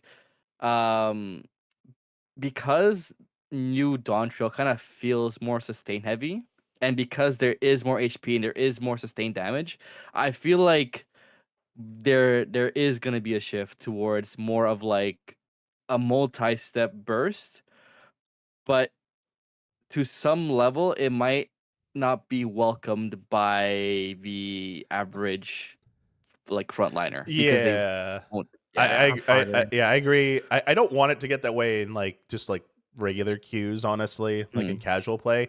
And I'll be brutally honest, I honestly don't think it'll ever get to that level. Despite Commander's best efforts, you're just not gonna herd everyone to following at that level of like attention to detail. They're just not gonna be able to follow through on that. And even in Q Sync, there are a lot of people who like start just doing their own thing at some point. They're like, I'm here to have fun and like try out cool shit and like with like other people and see how much I can get away with like people really trying hard. But I really don't think it'll ever like honestly get that way. But it never is a say cool never. Concept, Yeah. it's very cool concept to really think about it. But yeah, no, I feel like the Dark Knight I'm going in and pulling is probably the most like consistent coordination we'll get from the average player, kind of. Yeah. Exactly. Someone saying their LB's ready and I'm using my LB is like, yeah. I agree. I also want to say one final thought on the front line is I feel like objectives do matter a little bit more now. Like they're more important to helping you win. Like Death Ball isn't quite as potent as it used to be because of how slow it is to achieve earning points. Even if you're just rolling people, it's not as fast as like those big AoE hits that just team like alliance wipe everyone. It's not that fast. So if other people are snagging nodes, you're almost offsetting some of those like, how long it takes to chase a group and keep chasing them and ignoring objectives. It is almost like old frontline, especially like the AR Heaven's Ward days, where there were the hardcore PvPers who didn't care about winning and would just roll through every map and just like do a death ball and didn't care if they won. They were just having fun killing everybody, but they would always lose. And like it became a meme, especially like on Flames. It's like, oh great, we're on the Flames. It's the people who just want to kill everyone and not win any objectives. It's not quite that. That's amazing. It's not that. Sorry. Yeah, it's not quite there. That's amazing. What? Just rolling around the whole. I was adders, so I was not that. Yeah. Blood for the blood. Yeah. In the moment. There used to be like hell? GC rivalries too, man. If you haven't looked them up, Masietro, you should maybe try finding some like older PvP like kill videos for like frontline videos. To see what kind of shenanigans the one of the more famous ones is like a group of 8 ninjas in a light, because you can make an 8-person pre-made before back in the day. So they all went 8 ninjas and we're waiting to respawn for an enemy base, and we're just always like hiding and then all trick attacking on the same person, then going back into hide and then waiting for the next person to come. That's evil, but also like funny at the same time. Like there was stuff like that. It Man felt blade parties are tactical for crazy. some reason because like that's I mean, it kind of is exactly. tactical. There's strategy behind it. You're not wrong. It is tactics. I don't like. I also want to impress upon people that, and not to say that necessarily killing is like de-emphasized. It's that you need to actually be like fighting and killing people on objectives, like actually Yeah. going to objectives and fighting for objectives benefits you way more than just running into a spot and ambushing a group nowhere near any objectives, because by the time you do that, get any kind of like value off of that and then return back, if the other teams are getting all the objectives, you're kind of balancing things out and you're not really getting as big of a lead as you could before. Yeah, I would agree. I think map awareness is now a lot more stronger than it was back in post 7 or pre 7.1, because you mentioned Japanese are a lot more prevalent. It is also harder to kill on objectives too, so it's also easier to get pinched if you're like leading, which does also kind of like counterbalance. Like if you're so far ahead, there you have a more likely chance for the other teams to kind of catch up because they can pinch you more easily. Like I see it a lot in Onsol now, because it's not easy to do in Shatter, because Shatter you have to go up the hillside, go all the way around to pinch the enemy team versus going through the entrance of the tunnel. I don't know if you guys get like the mental picture I'm trying to like. The lack of a third ramp there, the side it kind of ices, feels awkward. Yeah, everyone ends up fighting at the same chokehold, and it's just two of the losing teams fighting each other while the winning team is licking the ice. Yeah. But like in Onsol it's easier because there you can just walk around the other side. There is like a direct path, and it's more easier to do pinch maneuvers, saving for in Seal. So I feel like it just feels nicer to play. It just feels so more healthier. That's like I'm satisfied. Yeah, and I'm very curious about the like with 7.2, like the full complete picture, because the role actions we've talked about quite a bit, and then like rule changes we talked a little bit about those, but like what other things might that even like mean in terms of like, you know, frontline? Because is it as simple as point change, like, you know, the objectives are worth different values, or do we think like they're going to do something even more than that? Perhaps is like that's what I keep thinking about, and I'm like, I don't think they're going to do anything too radical. Honestly, I do think they'll do something kind of in line with expectations. They're not going to like all of a sudden be like it's two teams or something like that. The one thing that I like about it is like each map has their own like kind of gimmick, right? For point secure. So you have like Seal, which is you just contest it, or you can recontest it over and over again. Shatter is there's an HP on the ice, and then Onsol has the once you cap it, it's done. So you have to fight it over a period. So I feel like maybe they might add a new map, but that's good because they said they're bringing secure back, right? Maybe. They never gave any time. Maybe, but yeah, we'll see. But like, isn't there supposed to be a new map as well? Like the North American Fan Fest had a bullet point saying new rival wing and frontline maps. Yeah, I hope it's a moon map. To be honest, I hope it's a moon map because it's you and Walker's on the moon. So I feel like, you know, where's my moon? Yeah, wonder what the gimmick would be. So one thing about frontlines, zero gravity, the rule change stuff, I was also like thinking about. I'm curious what you both feel, because this is borrowing from CC. A lot of the times I see the stuff going on in some of the CC maps, like Clockwork Tower and Red Sands. I'm like, why isn't shit like that in Frontline? Like, where's stuff like that in Frontline? Like, why isn't Yojimbo running across like Seal Rock, like attacking people at nodes and stuff? I honestly believe that's mostly just because CC was released later in the game's life. I agree too. Yeah, that actually makes So I'm hoping the new map has like maybe goes a little gimmick heavy with stupid stuff like that. Wait, did it also come out in Stormblood? Or Shadowbringers, start of Shadowbringers, I believe, right? Start of Shadowbringers. So it's been like how many years since Frontlines map? Yeah, it's been a while. It's been a while. Well, I mean, Shatter rework, if you count that, like it's pretty much a new map. But yeah, I'm curious. Like, I wonder if like they may restore bases again, or you just stand in them to occupy, or if they're gonna stay away from those and not bring those back. I'm okay with that. Yeah, honestly. Like I feel like I guess the point I'm trying to make is I kind of would like to see an extra layer of objectives on each map, There's already like the nodes and then kills, and Mhm. it stems from the one mode we haven't really touched upon yet, Rival Wings, which I think does a very good job of giving players Mhm. a lot of different objectives to fight over and secure at different timetables in a match, Yeah. so that it feels like, other than the meme mid match at the beginning, there really isn't a death ball strategy. Death ball really didn't take over in Rival Wings per se. Like, Aw. obviously mechs and people could start steamrolling a lane, but Yeah. it was, you could, if you could come back if you secured objectives and stuff, but obviously things could snowball out of control, but it'll be over a lot faster too. And Yeah. it felt a little bit more, I don't know, less frustrating than Frontline ever did in in 6.1 to me when they brought Rival Mhm. Wings back. It was like this, and historically I felt like Rival Wings had probably like was maybe the best design mode, even though it still needs some things addressed about it. Yeah. And I think part of why, my opinion, why it works so well for me is because you have the mid train that comes, and then you have the gob mercenaries spawning. You have the fuel. You have the lanes to push with the mammoths and the Mhm. towers. It's like it's MOBA. It's like giving an extra layer to that adds that sense of Mhm. there's purpose, and almost everyone can do something in Rival Wings. Like even Yeah, if you're a I feel newcomer, like yeah.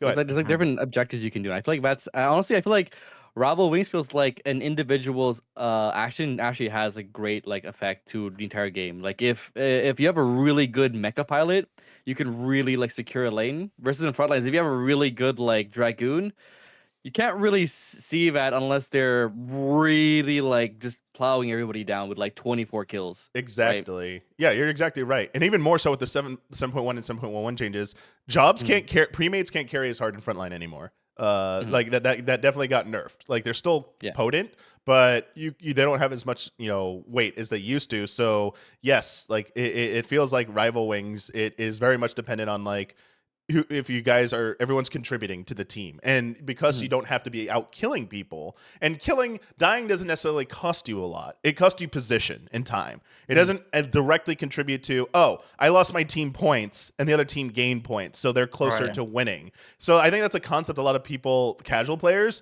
can be more okay with. It's like, oh no, I made a mistake, I died. No, I lost my battle high and I like cost my team points. Now they're gonna Mhm. be upset at me or something. Like that's how some, like, people feel. They have that anxiety when it jumps into PvP. Whereas in Rival Wings, it's like, it's okay. Unless you're probably piloting a mech and you do something wrong. Like that might be a little bit more like aggravating you, some people. Like Yes, oppressors using firing the missiles at people. But Yeah, other what do you than mean? It's a big missile. It's gonna do a lot of damage, but right? yeah, but even that, it's like, Yeah. okay, you need to like, it's fine. It's not the end of the world for the most part, unless you're in a Mhm. high level match that you messed up using a mech. It's like, whatever, just like go get more fuel, try again. It's okay. Mhm. And I don't know if they could achieve something like that. Obviously, I don't want Frontline to be a MOBA. It can't be 2 teams and should stick to being 3 teams. But is there like Yeah. an extra layer of like objectives they could ever add to Frontline to make like maybe casual players? Because you remember there was that official forum post about someone complaining they got banned for doing nothing in Frontline or whatever. I hang around nodes and Oh I yeah, discard yeah, nodes. yeah, yeah. But what if there was something like not quite like the equivalent of gathering fuel in Frontline? It's like you really don't want to fight people, but you still want to contribute. Like, do you think Frontline should allow for something like that, or do you think no matter what, Frontline is a mode where you should be always encouraged to be actually fighting each other? See, See. the thing is, like, we did have that because we had like standing in like the the nodes and bases. Mm-hmm. Oh yeah, yeah, yeah. They had Yeah. defend on secure. You defend the certain. You had 2 people defending one area, and they're like, "Oh yeah, we're here, just holding it down." Yeah. Yeah, yeah. Hmm. I don't But know how I feel. I don't know. like an alternative objective they can do around the map that's more like PVE kind of like related instead of just fighting people, right? Potentially. So do you remember Astragallos, the center? You Yes. fought over. You had to interact with it to get the do that. What if there was something like that like helped charge LB or something, like something you go interact with and fight over an objective like that? So instead of like getting any kind of increased LB generation through battle high anymore, that was just like increased damage and healing. It was Wait, just increase generation battle. Wait, what? so. Oh, that's Rival Wing. Sorry. What Yeah, if there was a way in Frontline to have it, but you had to secure an objective to get it? Kind of like the mid train, like Gabi juice, but like Yeah. something like Oh, that. okay. Sorry, that's what I meant. Yeah. Sorry.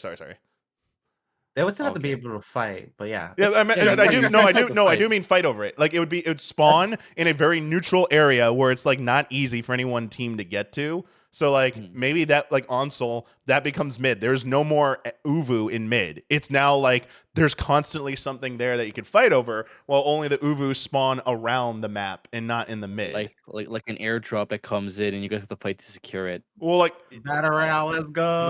Battle Royale. I don't know. I just yeah. I always felt like maybe Frontline just needed a little bit more on each map to I don't know to give it like a little bit more depth. Okay, so like I'm not even memeing. Like Battle Royale has like drops that comes on the map. Oh once in a yeah, yeah, while. yeah, Oh, yeah, like yeah, we do, they Apex do. and yeah. I know what you're talking about. So something like that. Okay. I mean, they should. Like that'd be cool if they do that and be like they drop it on the map, and then if one of your party members collects that objective, your party member or your whole like party gets like a LB boost or a damage boost for like Yeah. a minute or like a little less than So- that. That would be actually pretty cool. That's the other thing, Masietro, I was thinking about too. Not just like the drops, but and Brian as well. Reworking Battle High. I feel like the Battle High system is prime for maybe some kind of overhaul from what it is, but obviously they still need to reward kills and assists. Mm. What if it was more like a perk system that was temporary, where you in a window when you kill a certain amount of people, you get to like get some kind of like buff. No, okay. I see the head shaking already. I see the head feel shaking like- already. I feel like it's better than the rival wing system of soaring high. To be honest, I don't like the soaring high system. So, I but don't want like, things to be hard for people in front lines. I've seen like I help people a lot, and like things are already confusing for people in front lines sometimes. I don't want anything to be harder, Oh. in my opinion. No, that's a very good point. And I want to ask you both this. We talk about a lot of frontline. I still haven't asked you guys about tanks yet, but before tanks, like how they feel now. thanks. Rules. One thing that we didn't so rewards and rules. We haven't seen any changes to the reward system that they've talked about, really, right? Like they said we're getting all these new rewards and kind of like we still have the series stuff. We haven't seen any rewards be recycled from the series rewards yet. And they said those would come back. Yeah, and those have they never would do those have that. never happened. Our currencies, our PvP currencies, if you play as much as we do, there's like almost nothing you can buy anymore with them. Yeah, That's two. I mean, you have like glamour person. So like that, yeah. So the reward aspect of this, I mean, do you think like series reward, and also what are the top 300 rewards for? Oh, it's the same Season- portraits. Oh, that's it. It's just portraits. There's, That's it? okay, so Yeah. there's not. Okay, all right. So And the accommodation crystals, so you can get the shiny. the hellhound shiny. weapon. So yeah, Oh. yeah. Do you feel like they just still work to be done on the rewards front for PvP? I mean, for frontlines, we have nothing. We haven't got any updates for that. So it's I don't know how old that is. The CC topic is always way harder because it turns into like, okay, will people win trade? Will people cheat?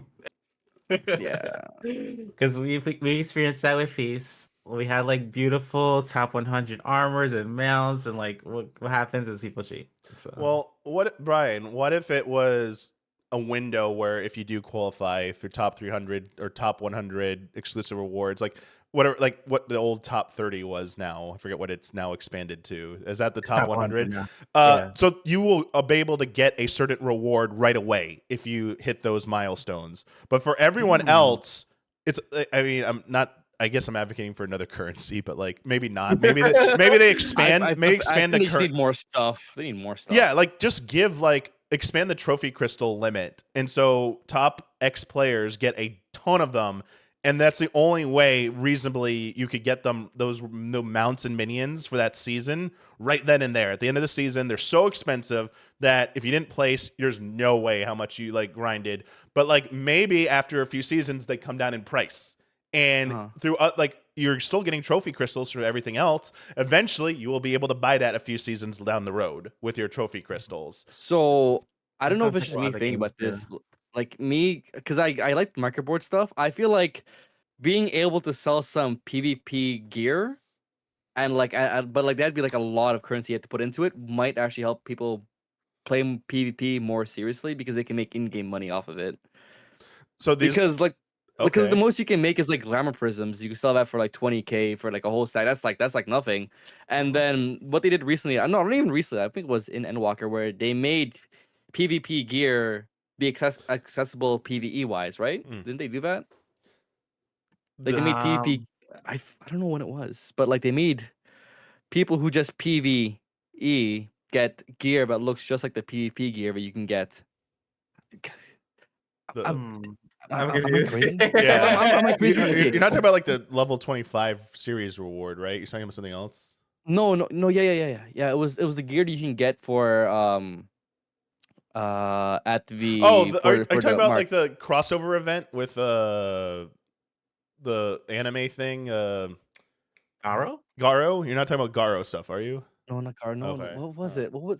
You know when you like the base PvP currency, the marks or what it's Wolf called? marks? What's Volks next? marks, yeah. So Yeah. if you go inside of a den, there is a guy where you can buy PvP gear Yes. from. Yes. Yeah. Right.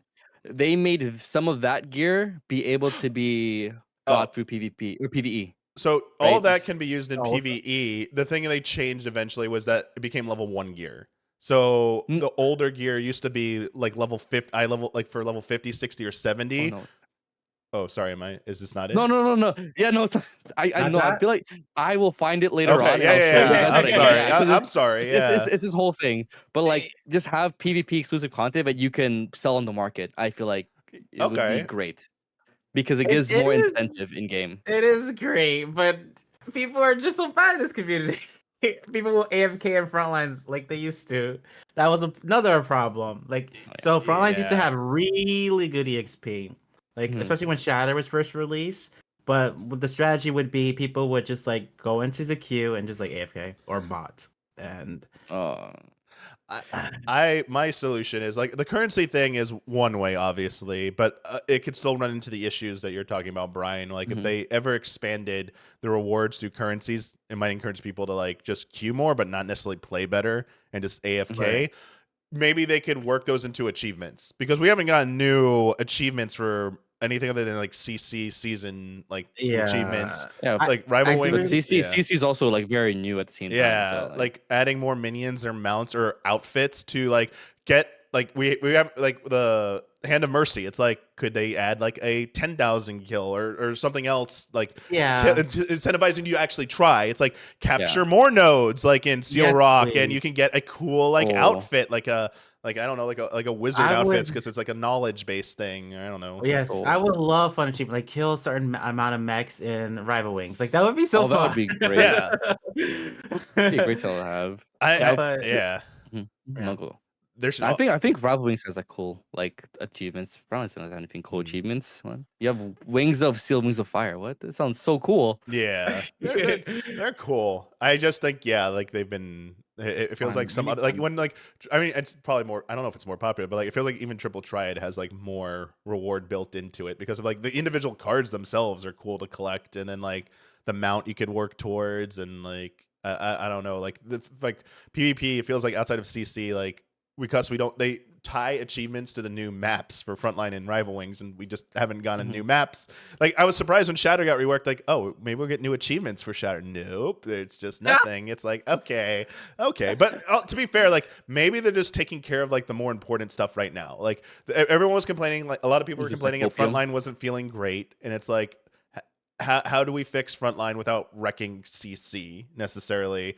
And they're making an attempt at that and still are. And so Yeah. I think that's more important to focus on. And when that's at like especially I expect sometime after 7.2 when we get the full scope of the frontline changes and of future rebalances for CC, it's like, all right, now I expect like rewards and support updates for PvP. And one of the biggest ones that I was trying to talk about earlier and I forgot, I have to ask you both, is like related to quality of life in PvP is in-game communication tools and in-game just devices and tools to work with your team. Obviously, like CC has like the all the quick chat stuff, but you really don't have Yeah. that. And you have macros for Frontline and Rival Wings, but also like Yeah. HUD display, like how objectives are displayed. Like CC has a nice map that you can have on there. You don't have to open a map and look at your map, and you don't have that terrible old-fashioned mini map. Oh yeah, I don't use that. That's like Yeah, that's too there's small. so many things that like just don't exist in Frontline and Rival Wings because they were made in a different time, and CC is so new that they obviously had a much more modern perspective on how to make a competitive PvP mode. Do you feel Mhm. like they need to maybe spend some time in updating some of the user interface and communication tools in Rival Wings and Frontline, or do you think that's really not necessary?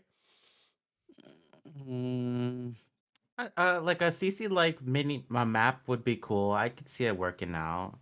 Um, a what CC else? minimap for frontlines or for CC?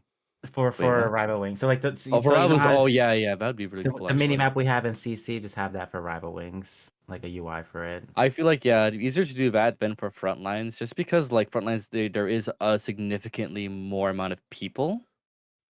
I think I than Rival agree. Wings. Rival Wings has a lot more objectives going on, so I feel like that kind of map would be a lot more viable versus I think in frontlines, unless they do something radical with the like objectives and the stuff around the map, having maybe like a dynamic map that moves around and I mean not moves around, but like I don't think it's really as needed. I feel like if you just have like a square map, because for me, I resize the map and it's a square in the You corner of my lock in. screen.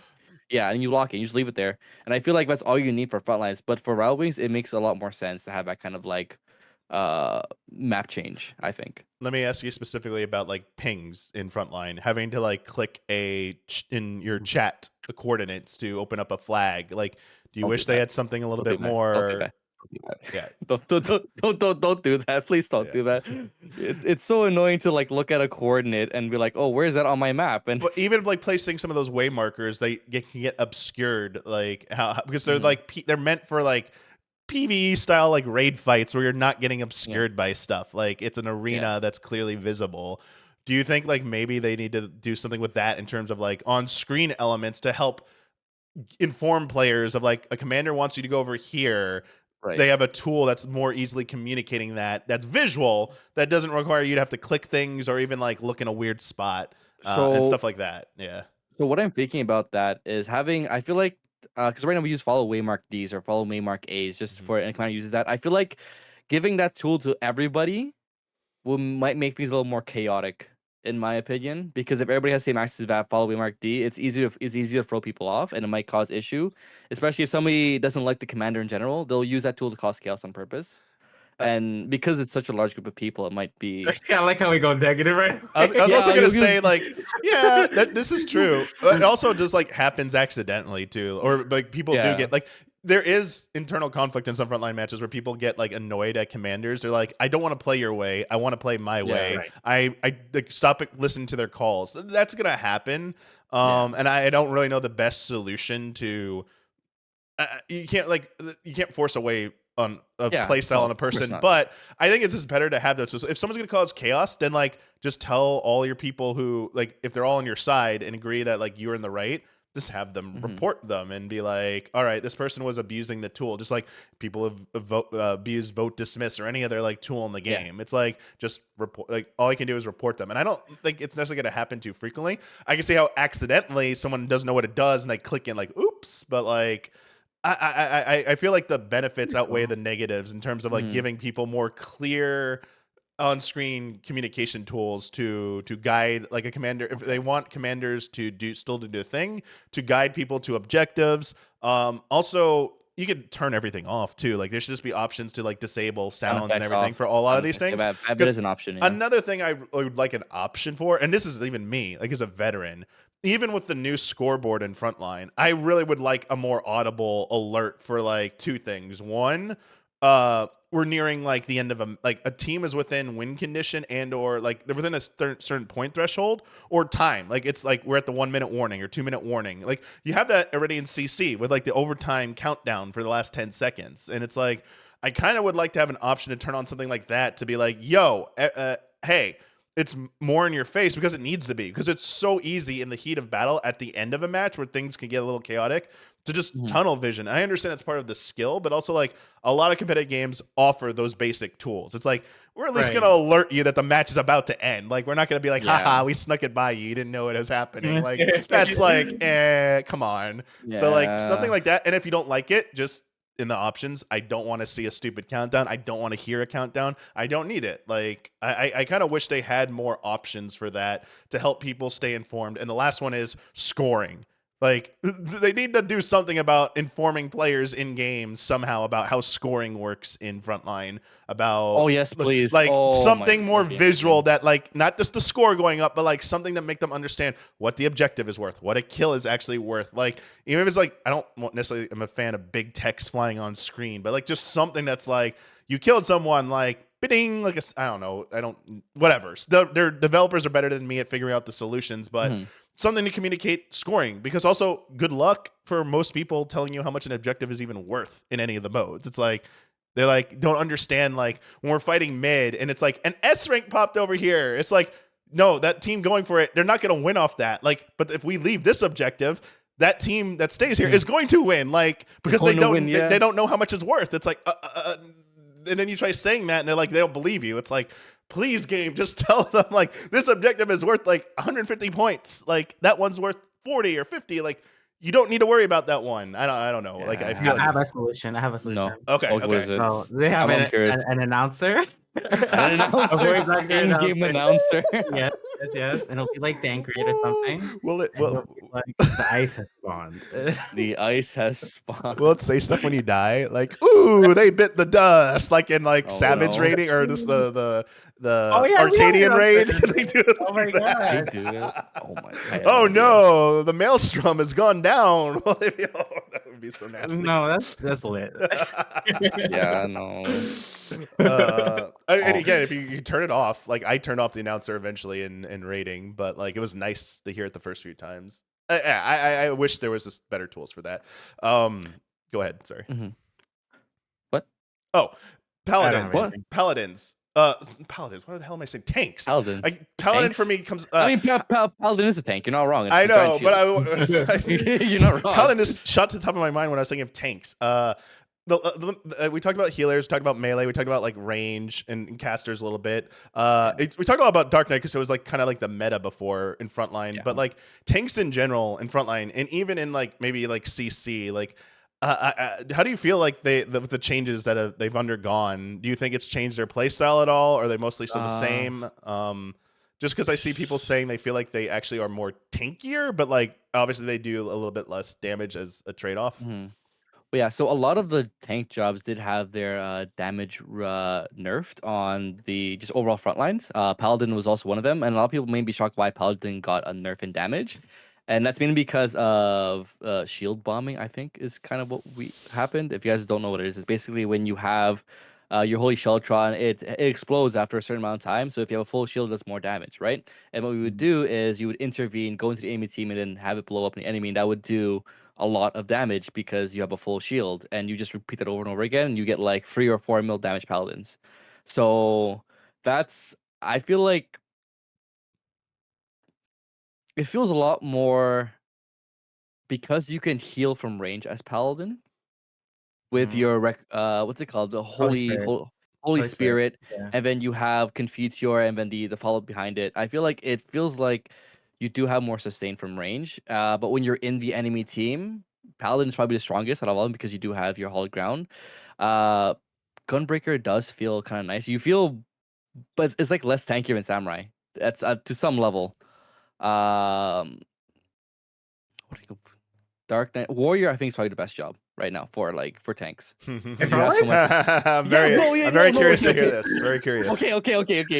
Okay. This is me standing on my soapbox. I think Warrior is really strong, just because it has a lot of self sustain compared to what's it called, Dark Knight. Dark Knight does have one self sustain, which is but most of its all of its other actions take its HP. Paladin does have self sustain. However, they don't really have a good it's kind of like CC effect. It does have heavy, but that's at the cost of you being really far away and then going into damage, and then you're basically kind of like, now what? right, with your heavy, and then Gunbreaker doesn't really have a lot of CC minus its LB, but Warrior it has its stun when it goes in for primal. It has pull in for a single person, so you can really screw one person over. Everyone knows that. But its ult prevents it from being from immunities, as well as it can have two binds. It can bind the beginning of its LB and also at the end of its LB. So that's something that not a lot of jobs can do. It can basically, you can waste your Purify in the first LB or the first instance of it, but at the end you still have another to capture them still at the same point. So I feel like, even though it doesn't seem like it right now, I feel like the meta will shift to having more warriors on the team. But that's just me on my soapbox. What do you Could think? be. Yeah, what do you think, Brian? I feel like you have a different take. I've only played a little bit of Warrior in Frontlines, but for me the animations were really rough on it. Mhm. More than anything, like a lot of times you could run away from almost everything you do, except for like primal rend, Mhm. because it's just like a big delay after you do your attacks. For CC though, I actually think so. It's not that the problem goats is not like a major issue. Like yes, things are bulky and solo queue is hard to play, but if we were to have like a light party team, things can kill because like the things that guard break, the things that like insta kill do work. It's just hard to pull it off in solo queue. So like the tank jobs play fine. It's just that in solo queue it doesn't play fine because we don't have that type of coordination and teamwork Mhm. without voice chat Yeah. and stuff. I So yeah. so that's hard to say. Like it plays I, fine. It just I like it doesn't it needs really work. it thrives when there's actual like team coordination. Yeah, Otherwise, you're kind Yeah. of just like doing stuff and not really having a significant impact. Honestly, right. Yeah. yeah, Yeah. that feels like the previous toolkit in Frontline with a lot of jobs. Like you could play them and do stuff, but like you might get a bunch of kills and do some damage, but like you're not having a meaningful impact on the outcome of the Frontline match. Like specifically like Monk, you could definitely go in and like secure a lot of kills, grief people, but like Mhm. against a strong team and your team wasn't strong, Monk was not changing anything. Even if you Yeah. were golfing everyone off the edge all the time, it's like, Yeah. nah, No, I'll agree. you got 10 kills, but your team lost by 1,000. Cool. Like that's awesome. Monk can do more pressure now because of its Yes. Definitely. new range attack. So that, like, Yes. there is that now. It doesn't have to be in the enemy team, so that's like a buff. But yeah, I get what you mean. Like, Oh, if your yeah. team isn't good, you can't do anything to LB Yeah. unless you like kidnap somebody. That's it's something different. Warrior feels like it should be amazing. It historically has been like in Frontline one of the most dominant jobs. It's like through the entire history of Frontline, it's been like Pretty Mhm. Warrior much. and Dragoon have been like two of like some of the strongest jobs. Period. Mhm. From start Yeah, to finish. with white mage too, Yeah, I would and count. yeah, Yeah. and it's like I feel like is this like maybe like them saying like, okay, this job has just been too strong for too long, and we need to find a way to nerf it and like make it a little bit more challenging to play, but it could still have that high skill ceiling if you learn to play it. But I kind of agree with Brian that some of the windows adjusting for people's positions to get like to capitalize on your Oh, AoEs, for the like Primal chaotic Rend? cyclone. Yeah. I mean primal rend, but like mostly chaotic cyclone follow-ups. It's like you whiff. It's very easy to whiff that. It was before, like people knew to like kind of move away from it. Like, Mhm. oh, they're gonna follow up with that. Let me just step out of it. Now it's like you see animation like bye. I just walk away and you whiff and you don't get any heals. So it's like cool. Yeah. It just feels like a No, lot of its stuff doesn't snapshot.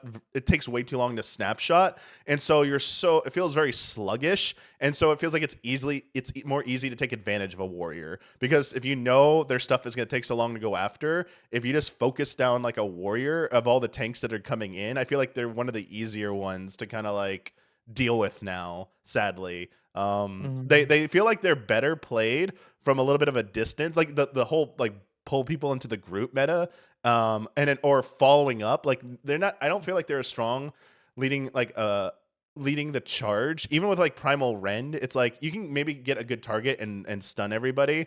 But I Yeah. almost feel like it's better to let someone else like start to burst and go in and then follow up with a warrior and get your value off of that, because it used to just be like, yeah, go Primal Rend in, do your thing, have your fun, and then you could back out. Now it's like it feels like if you do that, it's way harder to have that same value than it was before. It just feels like you have to like be able to recognize the right timing of when people are Huh. going in to be like, okay, I'm gonna hit a lot of people. My tools are all AoE. I'm gonna get as many people as possible. But Okay. when you primal rend right away, and no, in a like a group with a commander and a pre-made, different things. Like you Yeah. are being coordinated. But like with a casual level play, where your team's just kind of like still staying together and generally following everyone Okay. around, it does feel like it's a little bit better to hang back just a little bit and let like maybe like a samurai go in, Okay. first and like start their Okay. stuff, or let paladin go in a little bit, or gunbreaker go in and draw out a lot of the CC, and then go in and help like clean up and hold people there. They also, Okay. I also want to say, I think their single target focus is very strong too, though, because of the Hmm. follow up with like Bloda and their primal rend. Like if you decide to save all that for an out of position target in front line, you can be a menace. Like you absolutely can harass a single person and like do a lot of damage. And it feels, if especially on your limit break window with your inner release Hmm. burst, it does feel like even though it's nerfed down a bit, it still feels like if you get everything off on a single target and they're just not ready, you can catch them off guard with Warrior Yeah. because you have so many tools. So it's just, do you want to waste a lot of AoE stuff on a single target to secure a single kill? Or do you want to go in on a big group and be like the old style Warrior where you can like self-sustain, keep everyone Mhm. grouped up, and have your team follow up and burst? And I think you can do both. It's just Warrior, I feel like, has to wait a little bit if you're not in a coordinated pre-made, because if the other group is even slightly better than you and has any kind of coordination, the first one to go in is going to get like destroyed usually. And Warrior, I feel like, doesn't have as great of tools because of how latent its hit detection is. That's way easier for them to get like chained and done. Whereas all the other three tanks, Hmm. I think, have better survivability to get the hell out of dodge if their team doesn't appropriately Yeah. follow them up. Hmm. Okay. So like I do kind of get that actually. I feel like Paladin's probably best in that case because it does have hallowed ground out of all the other tanks, and same thing for Dark Knight because they do have Yeah. like complete like immunities. They won't take any damage. So Yeah. compared to Yeah. those two, if those are probably the better like first I go in and everyone else follows up kind of tanks. But I feel like personally when I've had my experience playing Warrior, I feel like because I'm also putting in Samurai into this as well because Samurai is also kind of like a tank. It has almost the same HP pool. Yeah. I feel like Warrior is a little more stronger than Samurai in my opinion, just because of how the healing works with the cone. I feel like cone is so dependent on which way you're facing that if you look away while you're backing off, you will miss your entire healing window and you only hit one person. Versus Chaotic Cyclone is like a circle, right? So you will catch more people off guard with Yeah, that. I do agree because like, Mhm. the direction of their AoE heal tools. I mean, and historically, warriors, like good warriors, are like some of the best healers in frontline. Like they'll be like Uh-huh. top heals usually if Yeah. they're playing it Yeah. No. correctly. Um, I would say like what matters a little bit more now in frontline is accounting for the latency of hit detection and generally aiming to overshoot your target. Okay. So that like for example, for Primal Rend, when you're aiming for the backline, you like really want to aim for like the goddamn backline, Yeah. and with the expectation that the middle or front line, the people are going to be They're gonna run stunned. into you. Yeah, they're Yeah. going to run into it. So with Samurai, I really try and target the furthest person back to go into the Mhm. complete deep backline. Yeah. And when I'm doing the Kono AoE to heal up, I'm facing towards the group behind them. When I'm trying to Yeah. escape, I have to go through them, so I'm ensuring that I'm hitting all of Yes, them. literally. I don't do So like, I understand that, but like that's what I do with my 6 second window. It's like I'm going to the back, soda in, gonna do my AoE stuff. I'm gonna get as much as I can off, and then as I'm running out, I do my Kono AoE and last second like guard and like hope my team is there to back me up okay. or I'm safe. Yeah. Yeah. So that does make sense. Warrior did get a new skill attached to their primal rend called Primal Rumination. Yeah. And I feel like that is kind of similar I feel like that's actually a lot better than with Chaotic Cyclone because it is a target and everyone around that target you'll get healing off of. So if Yeah. you have your bloodwetting up, that will actually offset that like miss of Chaotic Cyclone. So like my cycle whenever I actually go in as warrior is to bloodwetting and then I would primal red in Originy because Originy reduces their damage taken by like 10. Yeah, their damage that your opponents deal to you by 10%. So like it gives me a little bit more of a safety window, and then I'll heal up and I'll walk out. That's normally what I is. So I stun, heal, walk out. Yeah. right?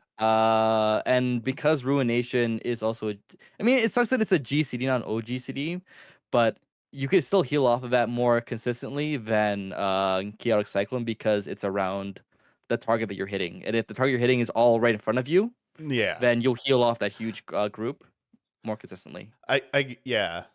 I guess to put it into, I agree with everything you said. I guess Mhm. the point I'm actually like trying to make is because Warrior feels sluggish, it's not as free to stay in and self-sustain as long. Like it does take, like what we're Oh, thinking yeah. about, you do have to be more purposeful with your Yeah. uses of your AoEs. You have to be Yeah. thinking about relative position of where your opponent is going to be when you use it, not like just haphazard, like, oh, I'm just in a crowd, let me just use it. It's like, Yeah. what are they flowing backwards down like the ramp? Then maybe you need to keep moving Oh, with yeah, them no, while you you use it. need Don't more like a stop. bigger Yeah, brain to like use don't it. stop and use it and stop moving. You need to keep moving and use it. And Mhm. so I think they did this possibly because it was the king of like self-sustaining. It was just Mhm. like Warrior was like a terror. And I think they maybe wanted to like not make it as easy to, because of the tools. If it was as easy as before, Warrior would like shoot up, like it'd be even more broken than before. Didn't you just have like Nascent Flash and Retaliate, and you just heal off that? That's what- Lovely Give them times. back Nascent Flash. Here we go. Nascent Flash Here and we Retaliate. go. Here Those we stays with go. Darkseid, man. We're going back here. Man, Yeah. that's during when I remember playing And TV. That was yeah, like super fun Warrior. retaliation, baby. Yeah, that'd be fun. But, Yeah, but no, I get what you mean. but you're also right. It might just be people need more time with it, and they might fine tune the timings of impact so that Uh-huh. when it's finally closer to what the feedback wants, it might once again feel like, yeah, Warrior's the job. You can lead in, go in. You're gonna be a good one's gonna be able to self-sustain at will, and they're a Mhm. force to be reckoned with. And nothing really changed. They just maybe they do a little bit less damage, but like they have so many tools, they're just staying in there for so long that you're giving your team such a great opportunity to go in and follow up because so much of the Mhm. focus is going to be on you. Uh-huh. I feel like Warrior is very dependent on its LB at the same time too. Like if that's where your main sustain in the enemy team, Yeah. because they can't guard break, it's Yeah. kind of like a shock. But if you don't have your like LB, that's your main sustain tool, ironically speaking. But I feel like one of the best things I think it has a 15-second stun with Primal Rend. That's why I feel like it's more consistent than Dark Knight, which is a 30-second pull in. Oh Right. yeah. And then yeah. So you're able to have more engages over a period of time. And I feel like if there is a more consistent burst dependent meta in front lines, being able to re-engage over and over again in a shorter window with your stuns is something that's going to be more important in the future if the calling and commanding shifts to that kind of like Word. version of the game. Yeah. I also feel like Dark Knight is it feels like what it maybe was supposed to play like before. Where it's less about like jumping in and sucking everyone in for taking advantage of like a big AoE burst versus your Salted is about not just drawing people in, but placing it where you know the vanguard of the front line is going to be, so that is you're fighting in your puddle as much as possible because Well, that's like Sage. yeah, That's how it is in Sage. CC. Yeah, it's That's like Sage, yeah. exactly right. I feel like you need to play Dark like you play it in CC now in frontline, and it plays way better in frontline if you play it that way. As in, like you maybe don't necessarily always lead, especially when you don't have your LB up. But like if you follow up right away and stay in there, you can stay. I feel like it has a good ability to stay in the fight and be more like, to me, the tanks feel way more disruptive now, other than not sync bursts, but like I'm talking about fighting for objectives. Tanks can be around objectives and stay around them way more now and help like keep them from being taken, buying their team time, and yeah. also I allowing agree. their time to capitalize by drawing attention from a lot of like, you know, absorbing a lot of that damage and doing their thing, and then allowing your team to see, oh, they're paying attention. They just spent a lot of their shit. We can now counterburst on them, and they're not prepared. So, I mean, obviously, it takes people recognizing like the buffs and debuffs, but like, I feel like that's the direction it should be going, and how it used to be was like, if you saw people use their stuff, it's like, all right, now it's our turn, and it's kind of like it's a tug of war. It was like that, Yeah, and yeah. I think, That's why yeah, right, and Speaking of I think that's why retaliate, I think that's why Bard is so cool now, because Bard just takes away a whole resource for an LB. Your yeah. whole like you want to fight just off of Bard LB. You really think about it. Yeah. So I think the four tanks have been retooled a little bit to fit into that design of fighting style that is meant for more of a push shove thing and being in the front. Because even though I don't think they want tanks to be literal tanks again, where you have to like manage, defensive cooldowns. Like, I mean, it might be, they might give like intervention in Rampart or shake it off or something back with roll actions. But at the same time, like not all of them have like defensive LBs. Some of them are offensive as well. So like they're not there just to completely support your team directly, but like indirectly by taking their tools, allow them to take the brunt along with melees. It should be tanks and melees fighting up front and buying a window for their range to come in and get in their stuff as well safely without being, completely deleted. Sorry, this is basic 101, but like it felt like Frontline was so far away from that for the last version of the toolkit, and I really missed like that style. And I feel like tanks it even extends to like the tanks. Like I know people are upset that tanks can't like do a shit ton of damage anymore. They're not. Yeah, as, I don't think they're supposed to do shit on damage to begin with. That's the thing. The metric of a good tank has changed in at least definitely in Frontline. So like when people look at the end of the scoreboard, it's like damage taken and damage healed. It's like if they have very high numbers on that and very low deaths, it's like that is a very good Frontline tank versus someone who's like taking no damage on like a warrior, doing a ton of damage and kills, but like your team still lost. It's like, cool, you were able to kill a bunch of probably like isolated targets, but you didn't really work. You didn't work with your team. You didn't control spacing. Like you're not playing tank correctly anymore. So I kind of like that. I like that you don't want to waste your shit on like an AoE burst necessarily that like is not going to give you good returns anymore. It's like you want to do an optimal setup where your team can get a window into that enemy team and then strike and buy your team that room to strike in. It's not about hit and get out. It's about hit and stay there and let your team follow up. Yeah, no, sounds like you're talking about CC. I mean, it is. It is. So It's just a larger scale version. That's all Frontline has ever really honestly been, is like the OG version of it was like marking single targets and calling out single target. Like, all right, everyone, we're going to burst on this single target. And then if they pop their cooldowns, you would switch good people back in the day would switch markers to the other target. Just like in Feast, when it's like, oh, we called a burst on you, you pop Rampart. Okay, stop. Change targets right now. Stop wasting your burst on them. Or fake out, or do fake outs. Like fake out on a target, cause them to waste their shit, and then like the other team, you're open now. We're gonna switch burst to you. I on a more macro level, I think that's Frontline versus the micro level of an individual player. It's like this group of people over here in Frontline. We could take advantage of them because they weren't, they popped all their shit like, incorrectly. Now we could do that. So it's just that read recognition. Yes. Just need to make it easier for us to be able to see all that shit. Yeah. I'm being honest, I kind of enjoyed it when tanks took more space. It's like, I feel like that's the issue with like from 6.1 to 7.1 is everyone's so used to just waiting for a burst call, or not burst call, the Dark Knight to dive in, that everyone's kind of scared to engage by themselves. And I feel like that's gonna, I hope it slowly works into people just individually like, okay, maybe I can go in if I have an if I'm Paladin, I do have my cooldowns ready. I can go and hold this space. I don't have to wait for somebody because I am the thing that goes in first. Rather than like I have to wait for a Dark Knight to go in before me. Like, no, I can go in, control this space, hold this down, let my whole team behind me. Hopefully, if I'm not by myself, follow up. Right. And I feel like you're right. I've been doing that on Viper since like Viper was released. no, Viper is great, but the Snake Scales is so strong for controlling space. Snake, they went from being one of the most like inconsequential jobs. If you just anyone who knew what Viper was going to do in old like the previous pre 7.1 Frontline, it's like, okay, you're like, it's too obvious, get out of here. Like now it's like, because of all the changes to the Frontline level adjustments, it's like that they could push, they can go in there. I mean, obviously there's still some tools to like catch them. It's like if they're gonna try and like go for a second scales and like use the refresh, it's like we can kind of, if they're counting on that, like you can wait for that window and CC them. But like it's a little bit more chaotic in Frontline. I think it's a little bit easier to get away with stuff like that. And Viper could absolutely be extremely tanky, in the right hands. It's amazing. So what I find really cool actually is like Viper for Dawntrail, when it first came out, I realized that the damage was very delayed. It always came really far at the back end of the animations. And now that I'm looking at 7.1, all the jobs are like that as well. All the new changes. if you really think about it. So it's actually very future proof. Like they knew this was gonna happen. They were gonna push everything back. So it'll set Viper already like that. So it's kind Victor of like, also. Victor yeah, also. Victor also, yeah. So it's Yeah. kind of cool, if you really think about it. Good catch.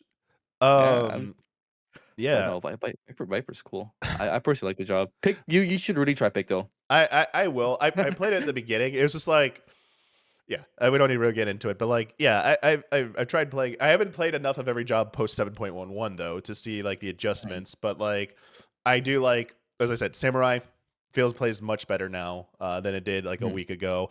Black Mage feels better because the fire Oh yeah, cast, Black Mage like feels so because much better. your hard cast have a faster time now. I still think, I don't know if this would break CC, but I still wish under Limit Break they'd get some kind of insta casting ability. I'm kind of Oh guessing yeah, they're gonna get a roll action that allows it, but like that would be so Black Mage and I feel like Picto specific, whereas Summoner and Red Mage wouldn't really benefit from a like a triple cast or something like that. But I Mhm. mean, that's the thing. Maybe they give you a bunch and some are good for one type of role job and the others or That would be roles. kind of cool But actually. like, I do miss. I like what they're going with it because it feels a little bit like when we had to do MP management under Black Mage.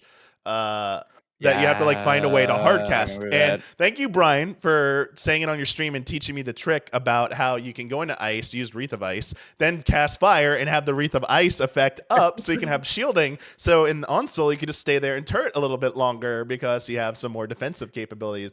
If you Stack that want, with you can also burst. do you can also do the reverse as well. You can Yeah. have the Reef of Fire up and do ice for moving around. Yeah, that I didn't catch that, and I was like, "Ooh, this is like that's a nice little trick." I was like, "I'm definitely gonna be using that way more." Yeah.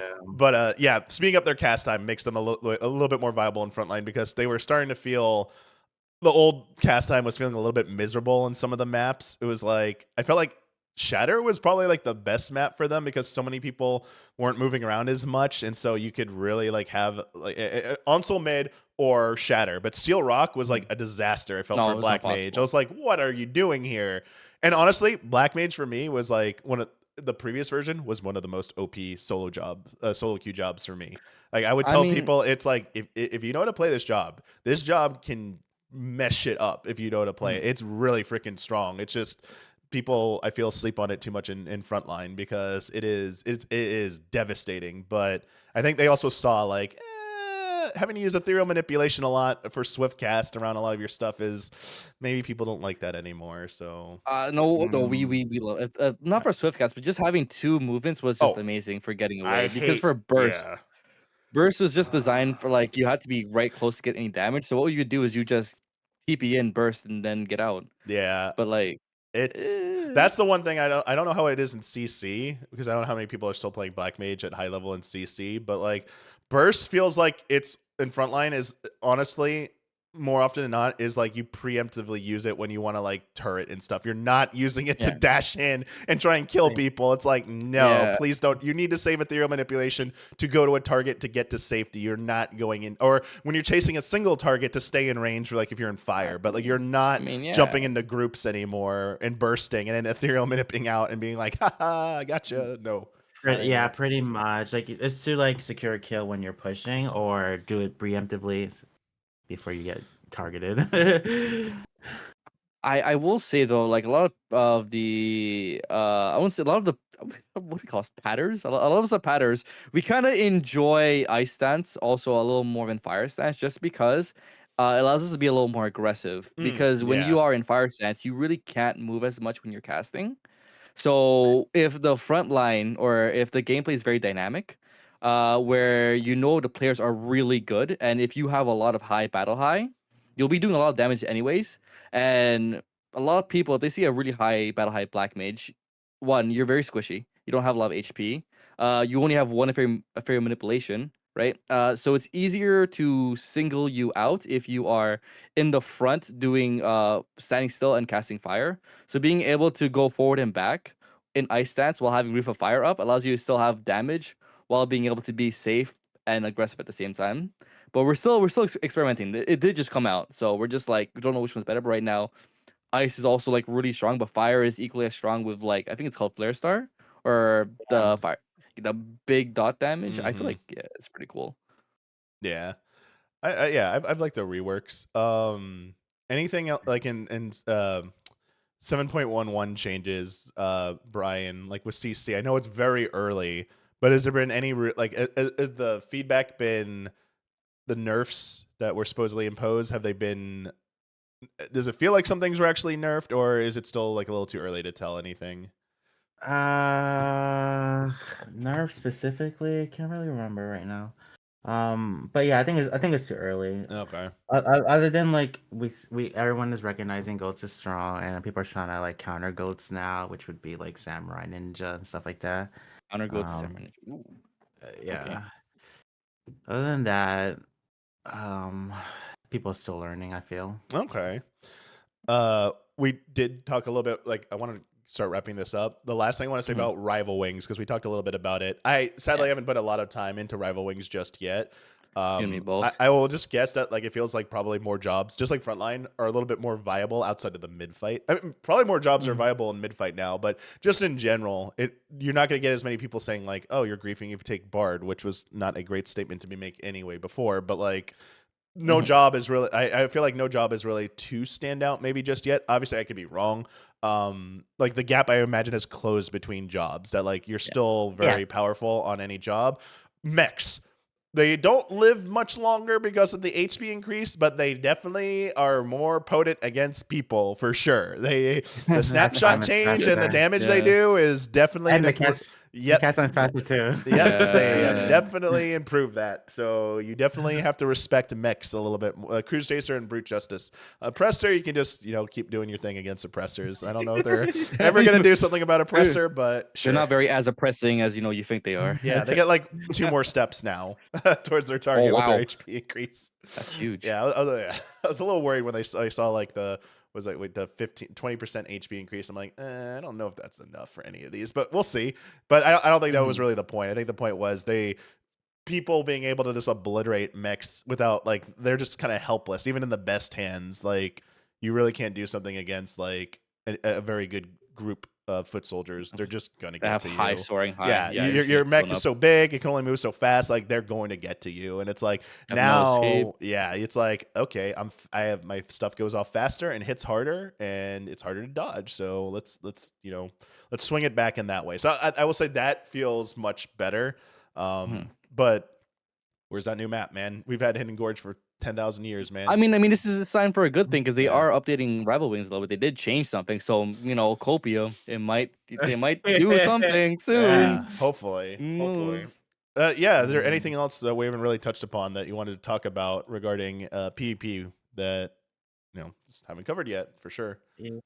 Favorite comps right now on Frontlines. Oh, What do this you is guys gonna be think my about? this is I gonna know, I know be both of you my guys like the soapbox. solo, but This is gonna be my soapbox stand. Okay, here we go. Okay, this is my soapbox. I think right now the one of the best composition or future compositions that I'm planning towards is double bard, sage, and a warrior. Okay. I mean, okay. There's a little more setup to it, a little more nuance, but you do have knockback potential. So it's very Yeah. anti-engage because you have 2 parts with Apex Arrow, so they'll push everybody away who's engaging. It does kind of suck for burst, but if you have people locked down with the warrior LB, they won't get knocked back. They'll still hold that. They won't go anywhere. And then you have the Bard LB take away MP, and then you have Sage, which is healing, provides immunity, and then it still also has its own like draw in effect. So the warrior would like bind people in one spot, and then the Sage would suck them together, and then you have the MP drain from the Bard. Yes. So like you can still wipe parties faster, but there's more setup to it. I feel like it's kind of cool because there's more like connections, and it's more Yeah. advanced than just Dark Knight going in pulling. Mine is closer. Mine is double barred. Double bards. That's Double barred Dark Knight Astro because that Yeah. is still burst. that is pretty And cool too. yeah, that's burst. That's damage boost. Bard can still single kill and snipe really well because they have Yeah. silence and stuff. And yeah, I've actually done a mix of that comp already. I love that Bard is now getting recognition. Before everyone hated on Bard, now it's just like, yeah, Bard. So So it's Let's fun, go. but I actually literally I think it would probably just be like triple Astro. Okay. But that's boring. Nobody wants to do triple. I mean, if you want to win, if you want to pad your like Instagram Reddit post of being I have the most wins, yeah, sure, do that. Yeah, Astro stacks were becoming like the scholar stack replacement and or like dark stacks for a while. I don't know with like the changes how much With that's the going to changes. impact like just stacking Astros because yeah, I would say like obviously there are definitely more viable strong comps like you're saying. Like I wonder I don't know about Bard. It's fun like let Bard have its fun time, but like I wonder if they're going to maybe like reel in some of their stuff. Like the AoE knockback seems like it's so useful. I guess it's kind of useful for CC for knocking people off point, multiple people, but like in frontline, it feels like too many times people accidentally knock targets around where you don't really want them to be knocked around. Yeah. So I wonder if they might change it to single target knockback. But Oh, that's but like that. yeah, that might kill the fun, but like meta Bro, wise, it was yeah. definitely like Astro and Red Mage before, like Astro paired with a Oh Red Mage, yeah, and Astro and Red Mage is and good. still like I would say like a Reaper because Reaper LB was still pretty potent. Like Dancer was easier to get off, but like Reaper, it's not necessarily just about the guard break; it's under their LB. They're like very very powerful still. They take so long to like build up now because you don't gain the charge anymore from was it Plentiful Harvest Yeah. and you don't get more stacks. Soul Slice is gone. You just have that AoE ability now. It's like That's you only get like the Grim Swath combo is the only one that gives you the stack. So I don't like that necessarily. But once they're in their LB window, they paired with Astro and Red Mage. And I see people still trying to do that and throwing in like Warrior or Dark still. They're still trying to do a Yeah. semblance of like the old meta. It's just smaller groups. You like delete a smaller group of people. You're gonna catch fewer people, but anyone who's caught on that is still getting deleted. They'll still get deleted. Yeah. Yeah. And if you somehow get like multiple pre-mades on one side, it's like you just start staggering those. It's like go after this, start doing them one after another. That's a higher level coordination. I don't expect from my NA frontlines. But Red Mage got nerfed, so it still does good damage. But I don't. Yeah, I It don't. does have good damage. Yeah, I don't know if it's as like OP as it was because I haven't played enough of it since 7.11. I mean, the damage nerfs weren't really like what made Red Mage really really strong. I mean, they're not even a lot of damage. It's just they just reduced like by like what 20%, not 20%, like less than that, like 10% damage reduction. That's it. They didn't really. It still feels the exact same in my opinion. Okay. Yeah, it's a tool. It's the tools. It's like they have the the tools AoE it has. silence, the AoE Yeah, stun. that stuff. Yeah. Yeah, I don't think they're gonna change that stuff. Yeah. That's still like Vice of Thorns. Like you get that the proc. Like they're still their AoE heal. Like it's still utility wise. I think it's just super strong. It's really Yeah, strong. they both nerfed in like CC2. They but they're still nerfed, meta. but it wasn't nerfed.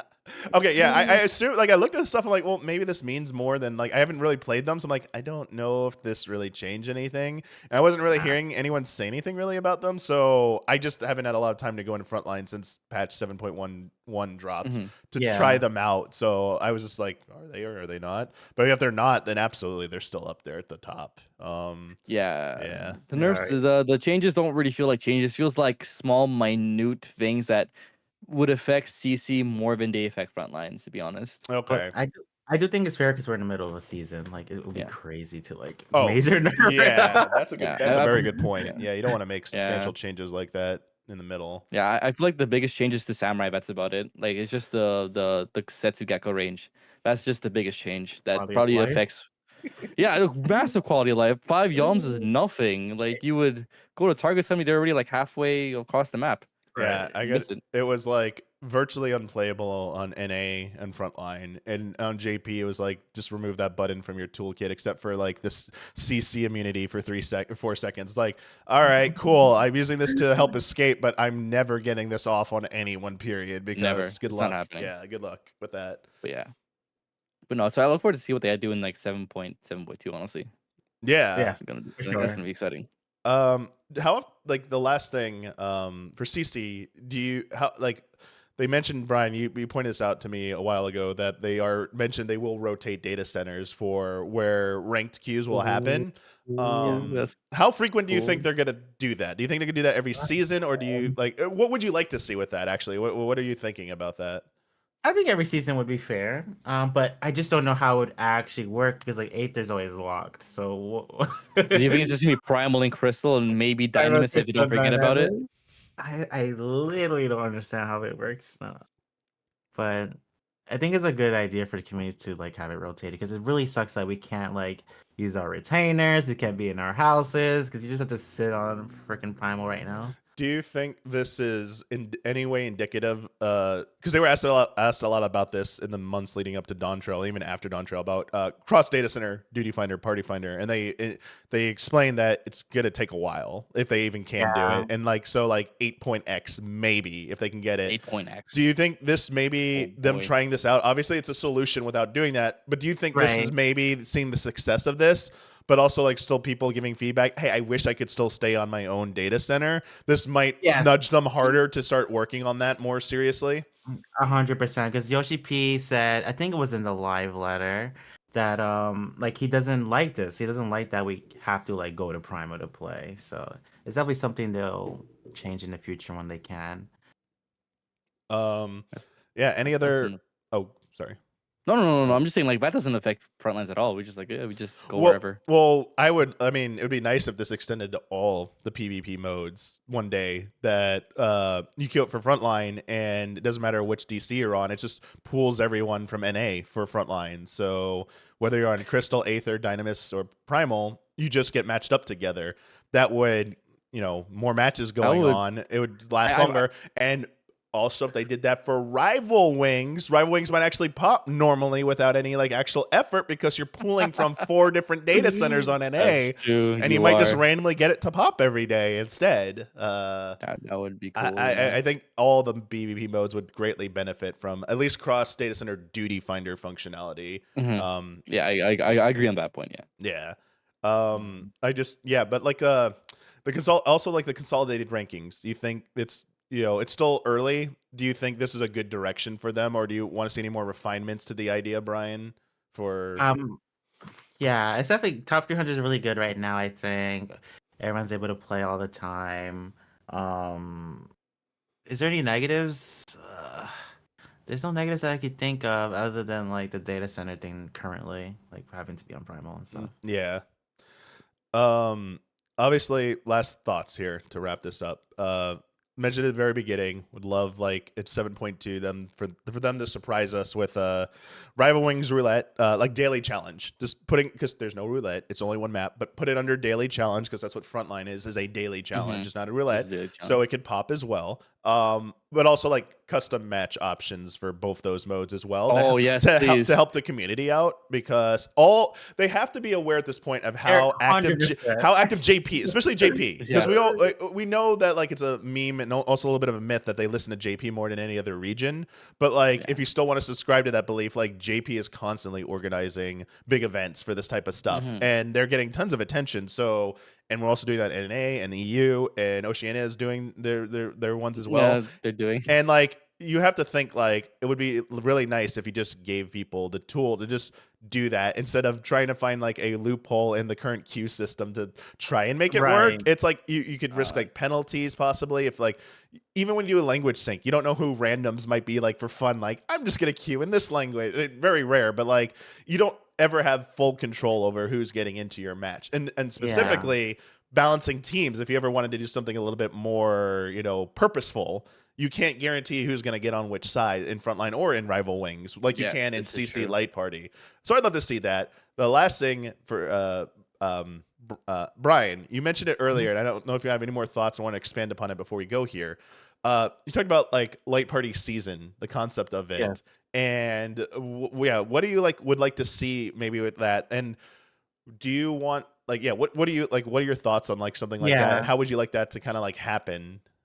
Yeah, so they would definitely have to do what they did in the past with Feast. So there would be no solo queue Feast season. It would just be a light party season. Yeah.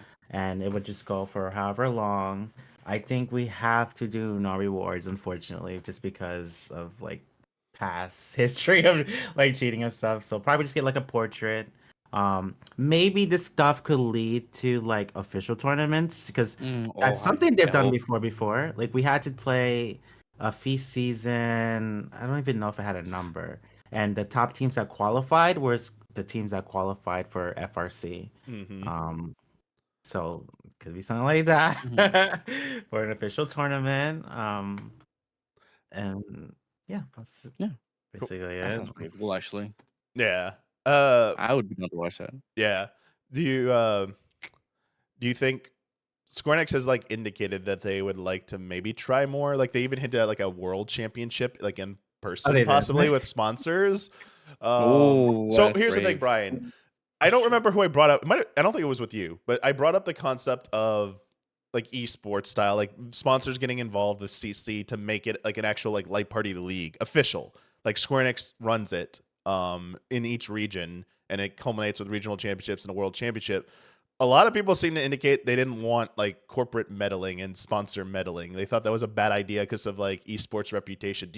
Would you personally prefer it to be like Square Enix just runs like a big final tournament at the end, like they kind of do, and the grassroots community gets a little bit more organized and like kind of sets up like regional seasons or something like that that's a little bit more consistent and has like, more structure? Or do you want ultimately Square Enix to be in charge of that, and if they would be able to willing to do that? Sorry. Yeah, I think SE needs to do it just for like the to have things more like fair and balanced and things they can monitor.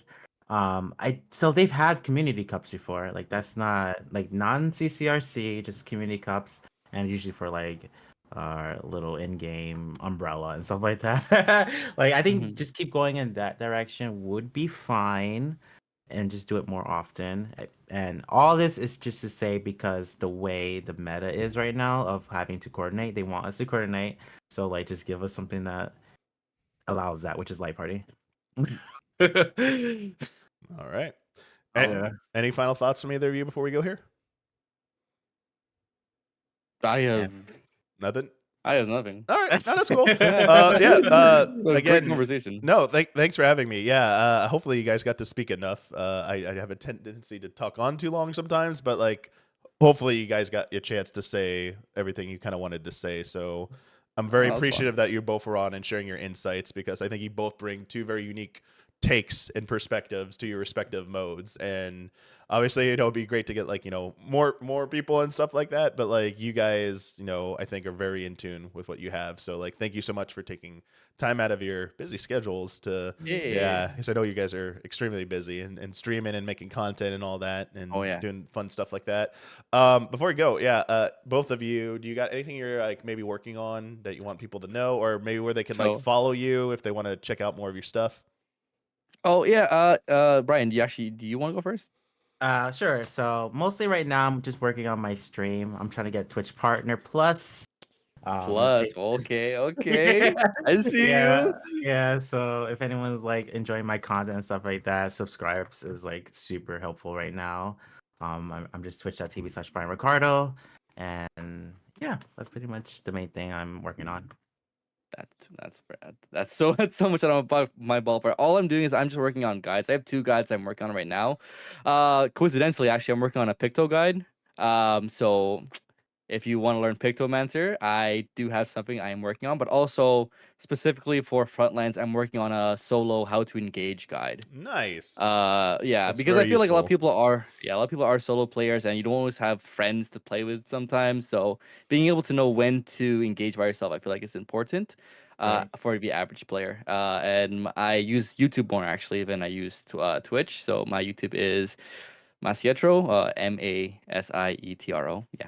Nice. Yeah, that's where you'll find me most. That takes a lot of skill to put into words. Like, how do I like engage? So do people play so long? It's like, I know, but like sometimes like explaining it, it's like, give me a sec. Let me like, how do I put this? It's like being able to like identify it is basically the biggest thing. Yeah. So that's really good. That's very useful. Yeah. Like really good to have. And I'm sorry, you remind me of one last tiny thing. Because you're talking about like guides and tutorials for both of you before we close out here. Do you think there should be better in-game tutorials for PvP? Yes. Sorry. That was the thing I was forgetting one big thing, and when you said guys, like shit, I know we're wrapping up, but like I gotta ask because that's such a big deal.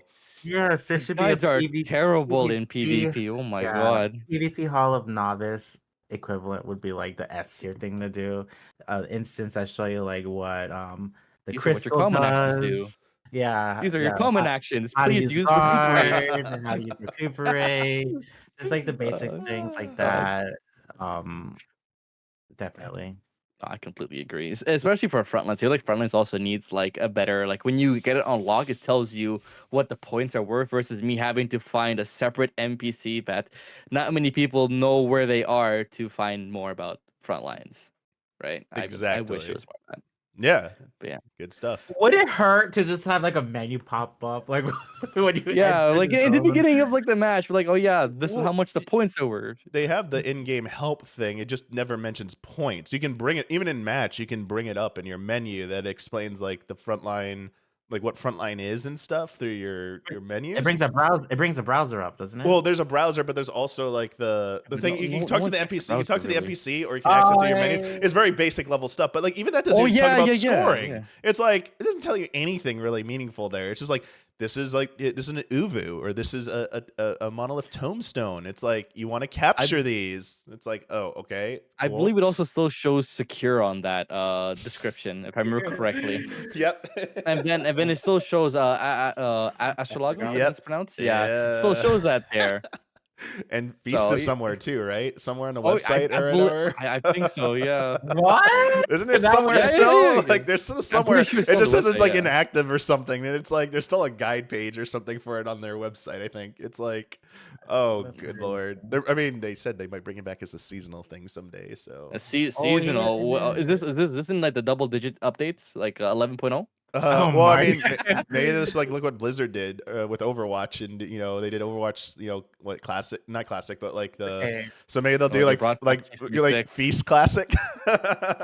These Mobile game. classic. Wait, the mobile game might have some. Oh my god, mobile game That's such PvP. copium. That's crazy. We'll see. We'll see. But yeah. But yeah. Thank you both of you for joining. Well, Thank you, thank you for Brian. having Thank you, us. Masietro. Thank you both. Thank you, chat, for hanging out with us today, and for all the listeners and viewers who are watching this after we were live. We'll be back again with another show in the future. Until next time, yeah. Thank you, everyone. And if you haven't tried out Final Fantasy 14 PvP, still not available the free to play the trial accounts just yet. They haven't undone that, right, Brian? It's still not allowed, right? No. But maybe, yeah. But if you have a subscription, you could try it out. It's definitely, you hit any one of us up, we'll definitely help you out getting into any of these PvP modes. It's really fun. So thank you, everyone. Enjoy the rest of your weekend, and see you all next time. Bye. Bye.